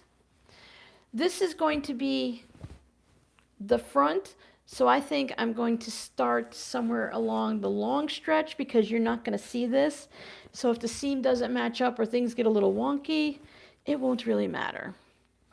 I don't need to do any, is it a 90-degree turn? I don't have any corners. I'm just going to stitch all the way around. You can go ahead and put some clips on, but I am just going to go crazy. I will start stitching right here because I'm going to tuck the end in there. So I'll stitch here and then I will, no, I don't normally do that when I'm doing this. It's been a while. I'm going to start a little bit down. And when I come back around, I'll stitch and hold that down. That way this pocket is open for me. So I can take this, put a little clippy there to hold it, and then I'm just going to stitch around. Now this time I'm going to put the leg, this back on, and I'll stitch as if I don't have a free arm. So we can kind of sort of see. I know you can't really see because the basket's going to be in the way, but I am just going to put this underneath my foot up here. 1/4 inch seam. If you want a wide binding, make your binding wide. If you want a narrow binding, make your binding narrow. I'm using 2.5 just because that's what I was always told to do, so I do it, and it's going to make it a really wide binding and accent the top. If you're like, oh, I got all this leftover binding in my binding bin, let me use it, but you want it narrower, make your seam a little bit bigger.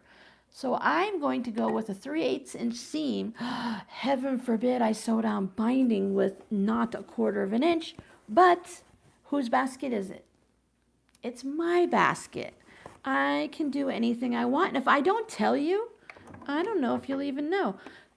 If I'm worried, I will stitch a little, back stitch, and stop. Now maybe I'm worried that it's not going to cover up my stitching line. So I'll stitch a little and I'll bring it up and I'll go over it. And it's going to cover it.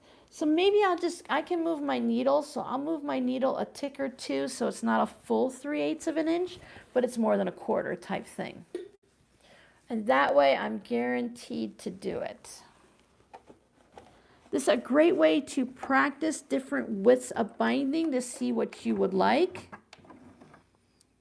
2 clicks towards the end. Well, let's do 3 clicks for fun.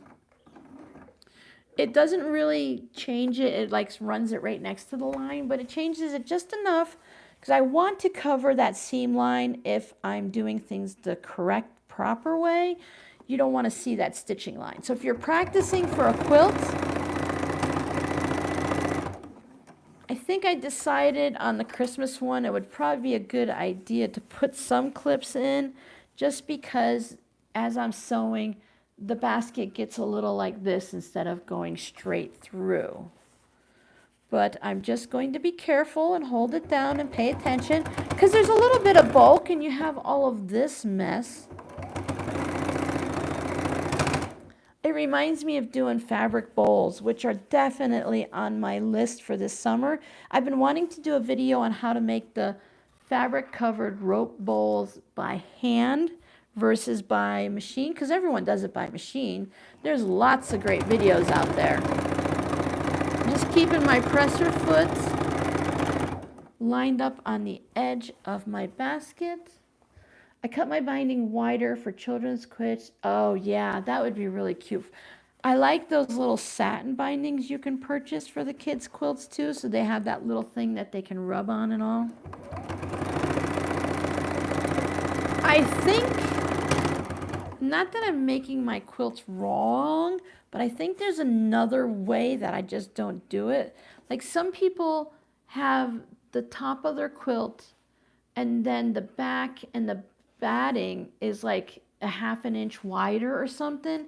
So when they bring their binding over, it like fills the binding and it only goes onto the top a little bit. Excuse me. I trim everything even at the top, put my binding on and bring it all the way over. I never knew anything about filling the binding and leaving batting over the edge and stuff. I don't know if that's like a fancy show quilt thing or if any of you guys do that. I need to cut my threads here. I created a lot by stopping and taking it off. There's a lot of times where I'm trying a new width of my seam or my binding and I just stitch a little and then pull it over like that. It makes it really easy to figure out what you want or not. Granddaughters are rough on the binding. They need something extra, huh? All right, so I'm paying attention. I'm coming up to that pocket area. I'll put my clip back in now that that's out of my way. And what I'm going to do is, here's my pocket, if you can see it. I'm going to sew this to a certain point and cut it so I can just tuck it into that little pocket sleeve there. So as I'm coming up to the binding, I'm only just now getting into the dark blue.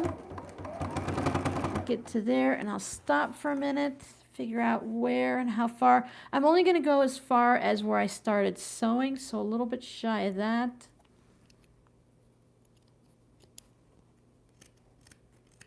Sometimes these scissors are great. I got it in that little pack that I bought for my Advent that's coming up. I ended up buying a whole pack of them for myself with the scissors and the seam rippers.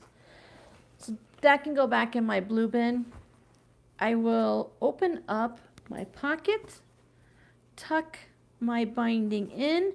Now, if I'm doing this for reels, I'll take a pair of scissors that aren't that sharp, and I'll go into the binding that's the tail end, and I'll just take it in and I'll poke it so it goes all the way to the edge so I don't have a weird gappy thing. It's mostly going to get hidden, and again, scrap basket. Sometimes I'll stitch a little bit in the beginning and then stop so the pocket stays open and then start up a little further down because this can get a smidge fiddly. So here's my pocket, tuck it in. If there's a little extra, it'll just get folded over. It'll be fine. Remember, first of all, we're just making a scrap basket, but if we're making quilts, we're not making them to go into a show to get judged and stuff. I started doing them wider when the oldest was in physical therapy and played tug. Oh, that's nice. That's really nice that you donate the blankets and stuff. So here it is. If I were making one of my mug rugs or something, I would bring this over, and I like to glue baste it so it'll hold it down. But for this, I think I shall just clip it down, and it's going to go past, here's my stitching line. So when I bring this over, it goes past it. Now you could have this part on the inside and then this nice bit would show there. I'm not overly concerned about, I don't mind top stitching on this part here to hold it down. I do enjoy sitting down and hand stitching the binding on a quilt, but it is much sturdier for a quilt that's going to get washed and used and play tug-of-war. Giovanna, thank you for reminding me. No, I'm not going to put a handle on mine. You can put a handle on and do the method like a tote bag where you put the lining inside, right sides together, and flip it out. But I did want to tell you, if you start using your baskets and you're like, oh, Robin, I wish I would have put a handle on, do I have to make it all over again? And I would say, no, ma'am, no, sir. What you can do is you can make your handles and do that, make the tube of a handle, or you can use ribbon. You can use that webbing that they make for purses and bags. You can sew it where you sew that little X. So you would put your handle on like this. I would put it a little further down than my binding. You can sew your little X and you can put a handle on each side, and then it would be attached to the outside. So for something like this, I would put a little hem in it so it doesn't fray. If you don't care about it fraying, then it doesn't matter. You can stitch up on the sides up until the binding area and then stitch back down, and then you add a handle to it afterwards if you want the handles here or here. Otherwise, I would make it like a tote bag, like I said, and I would put it inside. I find that the Halloween bag that someone sent me, I do not use the handles. This is ended up getting this fun little triangle spot there where they tuck it in a pocket. So that was it on that dark blue. That's all I used was that little bit. So I was only like 3 inches short. Yeah, so I don't use the handles at all. The 1 hour basket that used to be free and that's now for sale, they have the handles on the ends here. I would prefer basket handles like you would expect them to be. If you watch the video down in the description box, I'm pretty sure I put handles on those and show you how to do it. So you can always get a refresher, fast forward, watch the whole thing. You never know what tidbits. If you want to watch another live stream, I did that also in a live stream. You would just have to look for it. It's somewhere in the live stream playlist. Now I have a stitch in a ditch edging type foot that I use when I stitch down here. Let me think about how I do this. If I had a quilt, I don't know if I have to do it this way or this way, but I'm going to double check. It's in my machine. I do like having this little container here so I can pull out my feet. Now this is a Juki HZL F600. I think I put down in the bottom of the description box what machines. I am sewing this down with an R foot. So on this foot, it has this little doohickey here that rides right in the seam, and it allows you to stitch in the ditch. So stitch in the ditch foot. I watched Tiffany's Quilting Life, extremely creative lady. Oh, she lives in Arizona? I didn't know that's where she lived. Cool. Yeah, you can use a decorative stitch for this. You can just glue it down. You can use some seam, 1/4-inch seam tape, fusible seam tape. They have it in a few different brands. I'm going to take this. I have to lift my machine up. It gets stuck on my little mat here. So I'm going to change my foot. I normally have my little wooden pineapple. Here's my baby pineapple. When I take the foot off my machine, you know how easy it is to lose one of these feet sitting here? I usually put it back into here, but if I'm doing like my walking foot, which is what I use to quilt it, I'll take this whole thing and the shaft and I'll set it down in my wooden pineapple, and then it's always there. I always put it in the same place, here or here.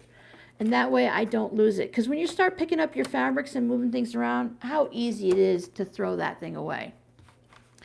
I know when I'm doing my mug rugs and mini quilts that to get it stitching, just to hold this down and not to go clunk, clunk, clunk on there. With my single fold binding, I take it from the 3/8 center position here and I put it 2 clicks to the right, and that makes everything work out perfectly for me. Or 1 click to the left. 1 click to the left. I've tried a lot of different things. You just try different things to see what works for you. But this time I am using the single fold, so I don't know where it needs to be. When I put a new foot in, I always check to make sure that, all right, it has to be in the 1/4 inch position for me. I put it in the number 2 position, which is a 1/4 inch from the edge of the foot, and then I move it 1 click to the left. Sorry, my apologies. Sometimes you have to do things to figure it out. You can use the, I always get it wrong and you guys always yell at me, but what's the opposite of the buttonhole stitch? They're pretty close to being interchangeable. There's just a slight difference. So when you Google it and see the differences and stuff, there's not that much of a difference, but there is. So that's the one that it would be fun on there. You can do a zigzag. Anything that makes you happy. So again, try out the different things on your machine. These are a great practice thing. You could take a ribbon, sew the ribbon on one side, fold it over and sew the ribbon on the other side. Maybe you have some ribbon you don't really like and you want to use it up. You can go ahead and do that. There's so many options. Or if you put right sides together like a tote bag and you put the lining or the bag inside, stitch around, flip it, and then stitch around. You don't have to have any binding whatsoever. Totally up to you.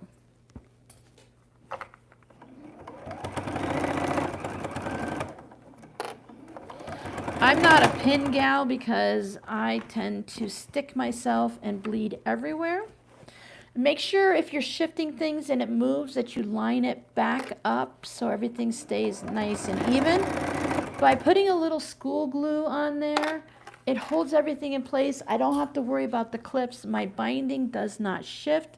I can pull it down so it's just past that line and get a nice straight line. It took me a little bit, my patrons would know, it took me a little bit of practice to get that just right with my binding. I would have binding that kind of goes like that.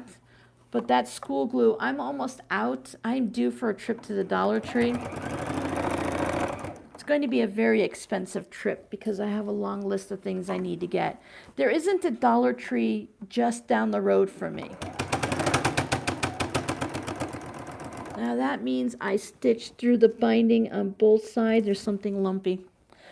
I have a Dollar Tree that, yes, is just down the road from me, but there's this intersection and there's this main road, and then you have to go off of this road to turn left, and there's railroad tracks and all kinds of craziness.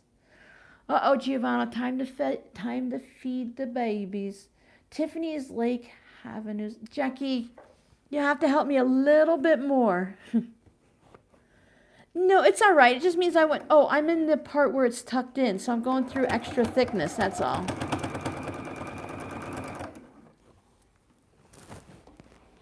Yep, I'm just going through that pocket where the extra thickness is. It's all good. It's not hurting the machine. This machine can go through several layers. The Crafty Gemini, which is another good channel to watch, she's in North Florida, up in Gainesville area. She has all kinds of things. She does like classes and stuff. And she has patterns where she does videos that you pay for. But she did the reason I bought this or chose this machine, someone gifted it to me. The reason I chose this machine specifically is because she showed how many layers of denim it can sew through. So it can go through several thicknesses. So if you ever want to just watch her channel, look up the different sewing machine unboxing. That was the seam and stuff like that. She does a lot of good things. Northern Arizona. Okay. They can wait. We're almost done. We are almost done. Yeah, I have my door closed. My girls are all sleeping because my girls are good girls. They won't do much screaming. S'morezies has had all of her snacks for the day until after dinner.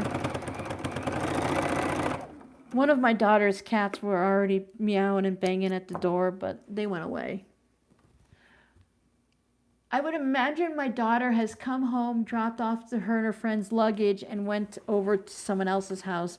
My daughter is cooking dinner for the besties family, so it's going to be Kimberly, who's here, and my daughter, Mandy Miranda, because I usually call her Mandy. That's what she's always been known at. She's going over to her boss's house, so her boss, the third bestie, and they have 3 children, I believe. She's making some kind of chicken dinner. I don't remember what she said. And there you go. That be it. Let's see. I did not, oh, I did one spot. I'll show you. I went over up, I sewed on the binding in one spot. And that's just because I wasn't being particular. Whoops, I almost put that in the clips. I didn't fold it over and glue it and make sure everything. What time is it for you, Giovanna? It's one, Giovanna's like bedtime time. She's a few hours. I think she's almost like UK time from us. So I have threads I have to pull. So let me see where I went on to, I got a little wonky and went onto the binding right there. It doesn't hurt anything. It just means I went onto the binding. Otherwise, you have this line of stitching that goes all the way around. So here is my blue bin. Again, the fabric is a little loose in the lining. So by the time I get to the last one, this one's much better than the Christmas one. I just pushed it down into the corners. You can hand stitch your lining.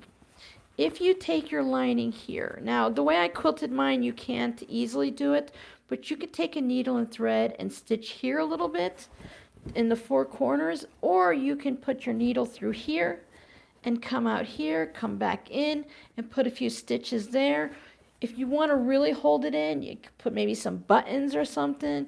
Take this to the sewing machine and put it on and spin it around. But once I show you what I'm going to do, you'll be like, Robin, that is not going to matter at all. And I would say, I 100% agree with you. UK +1, gotcha. So here's my scraps for my smaller scraps. I do not keep these nice, neat, and ironed. I iron them as I use them because this would be really annoying to iron. When I put my big bits in, I try to lay them in nicely and fold them neatly. Now this does cause it to bow out at the top. So you can see how the sides stick out. But if you picture them sitting on the shelf like this, each basket, I can fit 4 across, it's going to hold these up. So it'll be nice like this. And then when I come to work on stuff, what I do is I take one of these bins, like when I'm doing my small ones to make these, I set down a bin here and I'm like, okay, I don't want this, I don't want that, oh, I want that one, I don't want this, I don't want this. And then when I'm done, I just take this and I dump it back in. Now, if I'm doing my larger cuts, I'll pull my larger cuts one out so you can see. Come on, my little trail here. Now this one is not neat, so I'm going to show you something a little bit neater. Let me show you my pink scraps. The blue ones have a lot in it, so it's not really neat. Now my pink scrap bin is pretty nice. So when I'm looking through this one, I'd be like, okay, no, okay, no, no. Sometimes if this is a little big, I'm a little small, I'll put it into my small ones.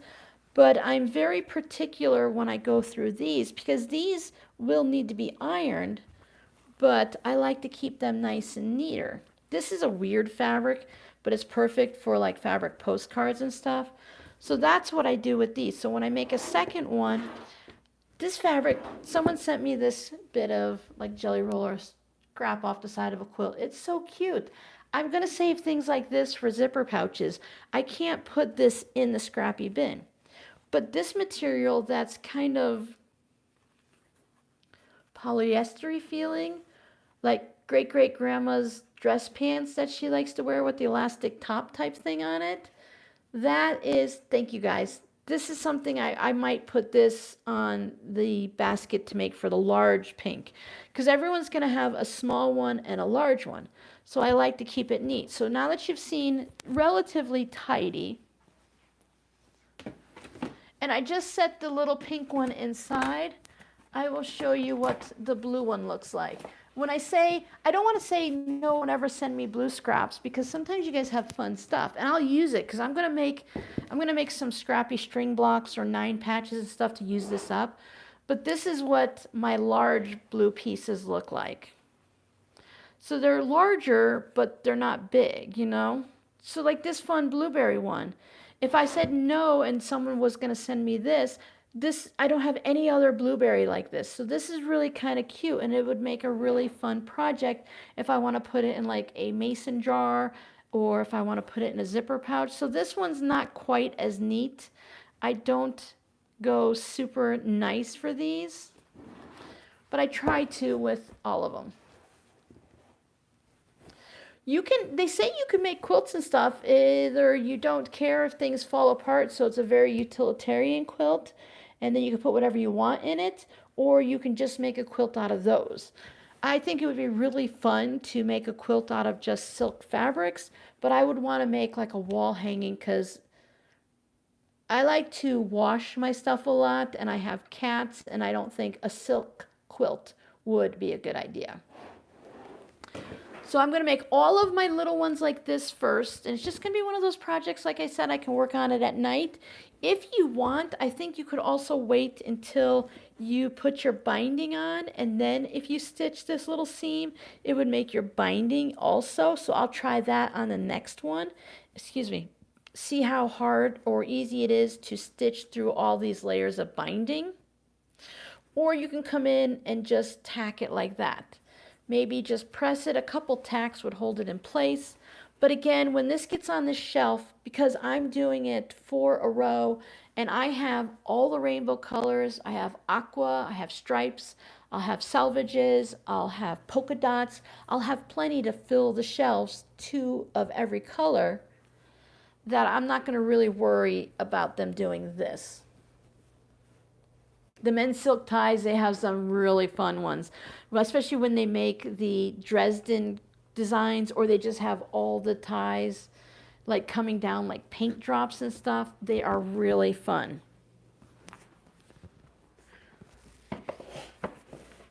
So there is that. So now my blues, now these were actually on next to each other, so I can put this onto the shelf, and there we go. That's what we did. Does anyone have any questions? Yeah, you can just stitch it by hand. You could, whatever works for you. If you want to put a snap in it, you know those trays that they have, and then they put little snaps in it, and then you can open it all the way up or something. You could put Velcro, you could put some really sturdy glue in there or something. Whatever works for you, try it out and see. But I mean, look at all that fun stuff. Some of it I'll be like, ooh, like, okay, that's blue, that's nice.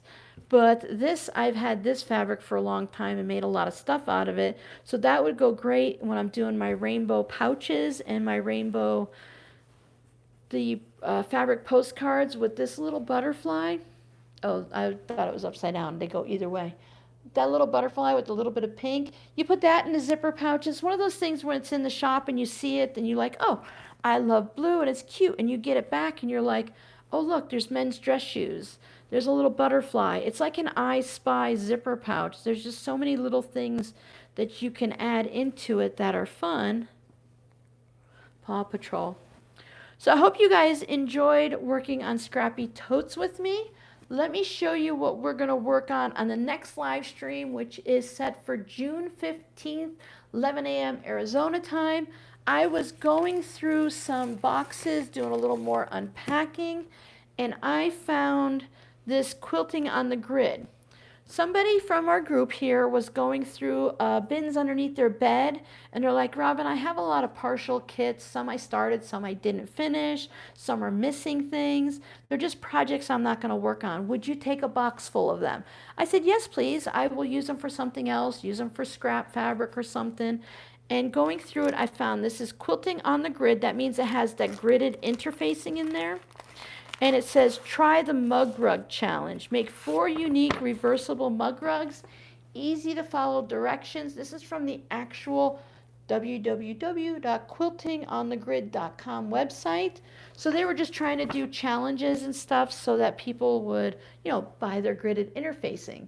And to also, improve your community and have fun. So I found this.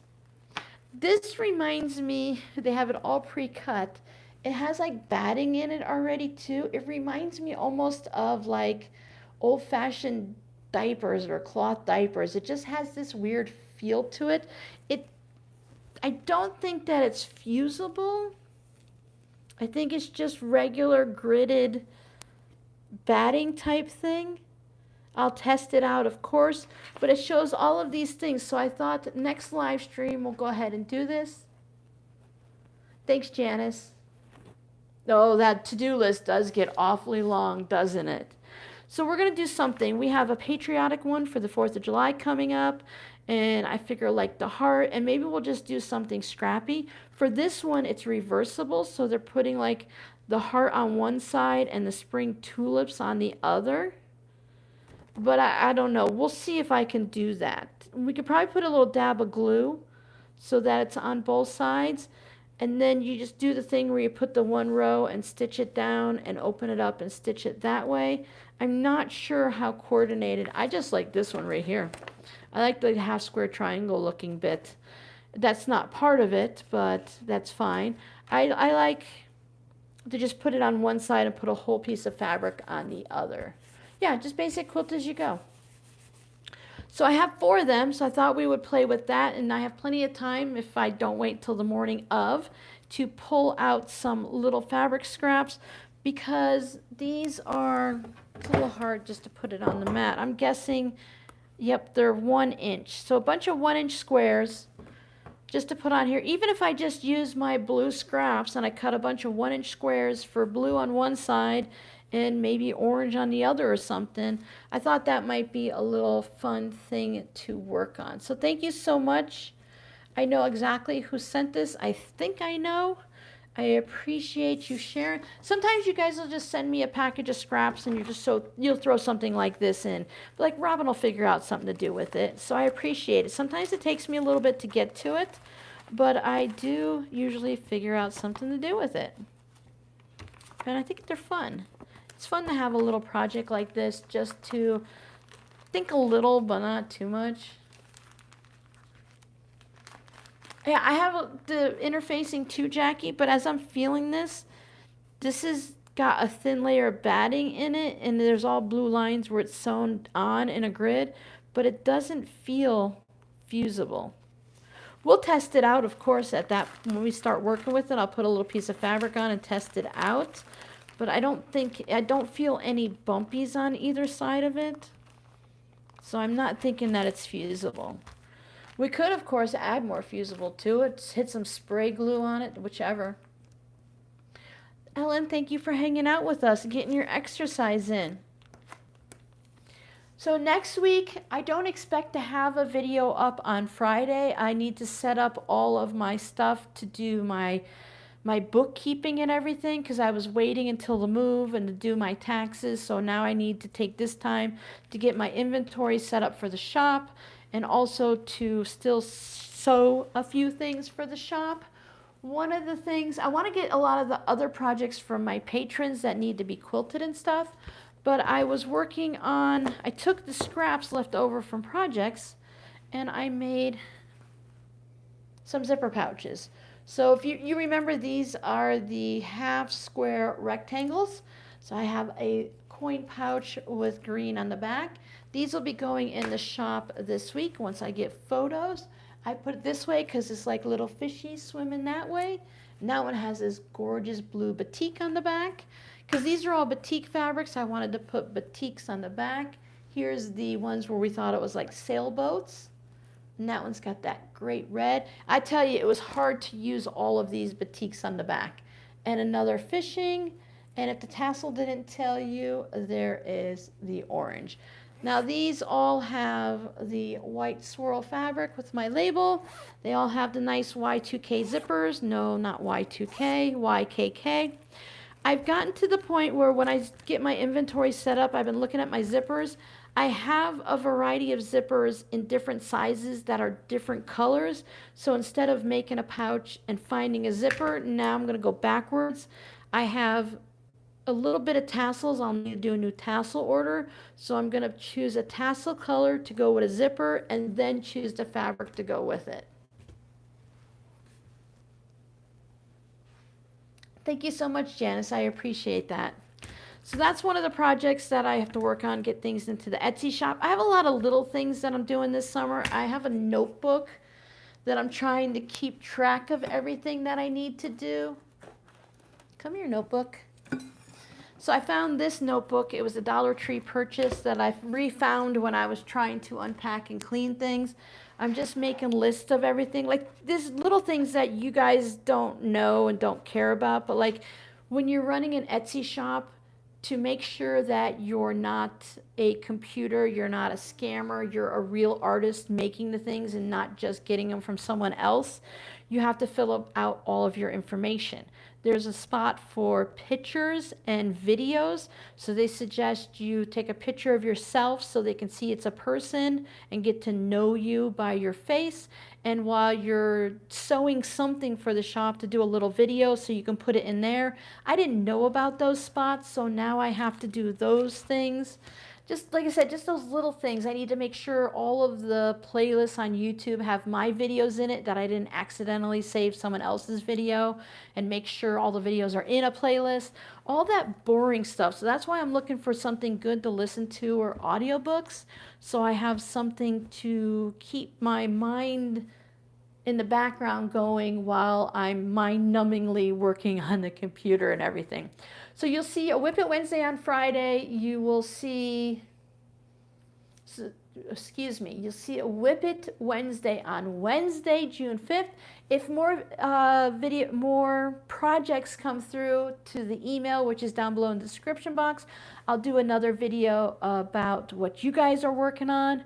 Sometimes those videos might be 2 minutes, sometimes they might be 15 or 20 minutes, depending on what you guys are doing.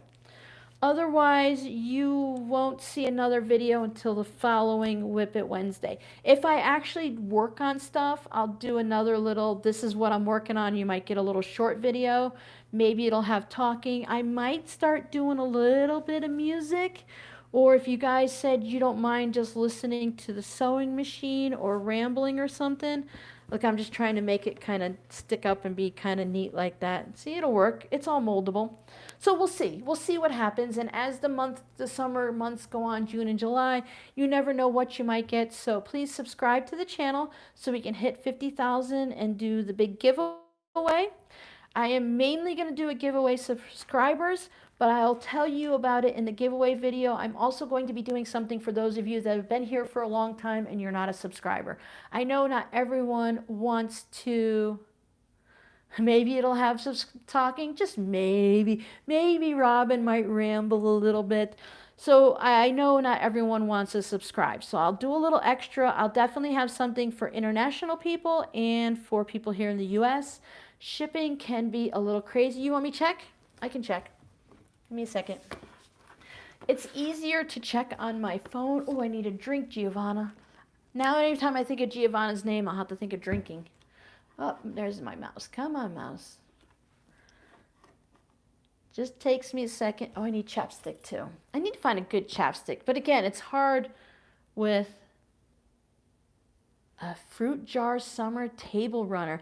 So you just go into your homepage of YouTube. If you watch enough stuff, they'll send you all kinds of fun things.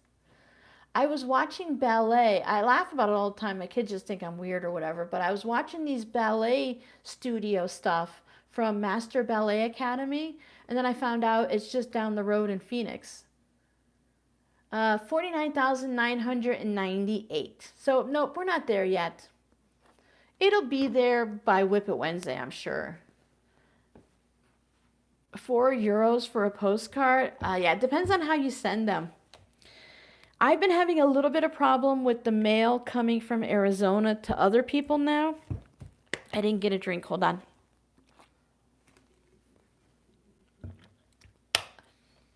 Sometimes the post office here wants to hand cancel it, and they want to charge extra money even though the recipient never gets charged.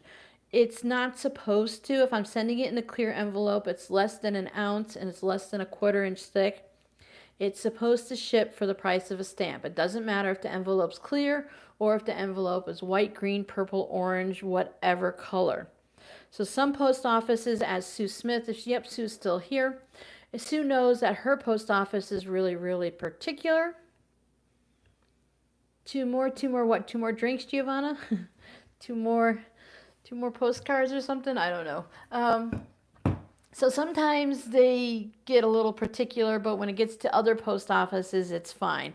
I've been sending some, and I want to show you, I'll show probably again on the Whip It Wednesday if I think about it, but sometimes I can ship orders here from Etsy and put it in. The mailbox is one of those big metal bins that has the little doors you open for, 2 more subbies? Oh, thank you. Yeah, just 2 more subbies. Thanks, Giovanni. Yep, 2 more. We'll get there. So they have this slot that you can put letters in to mail it, and it's got a little metal roof that goes over it. So I put in a manila envelope that was thin enough to fit, but it wouldn't go all the way in to drop down. And you can't put your hand in because you'd have to go like this. So I took one of my comic book boards. I wanted to use a ruler, but I didn't have a flexible one, and I knew a wooden one wouldn't work. I bent it.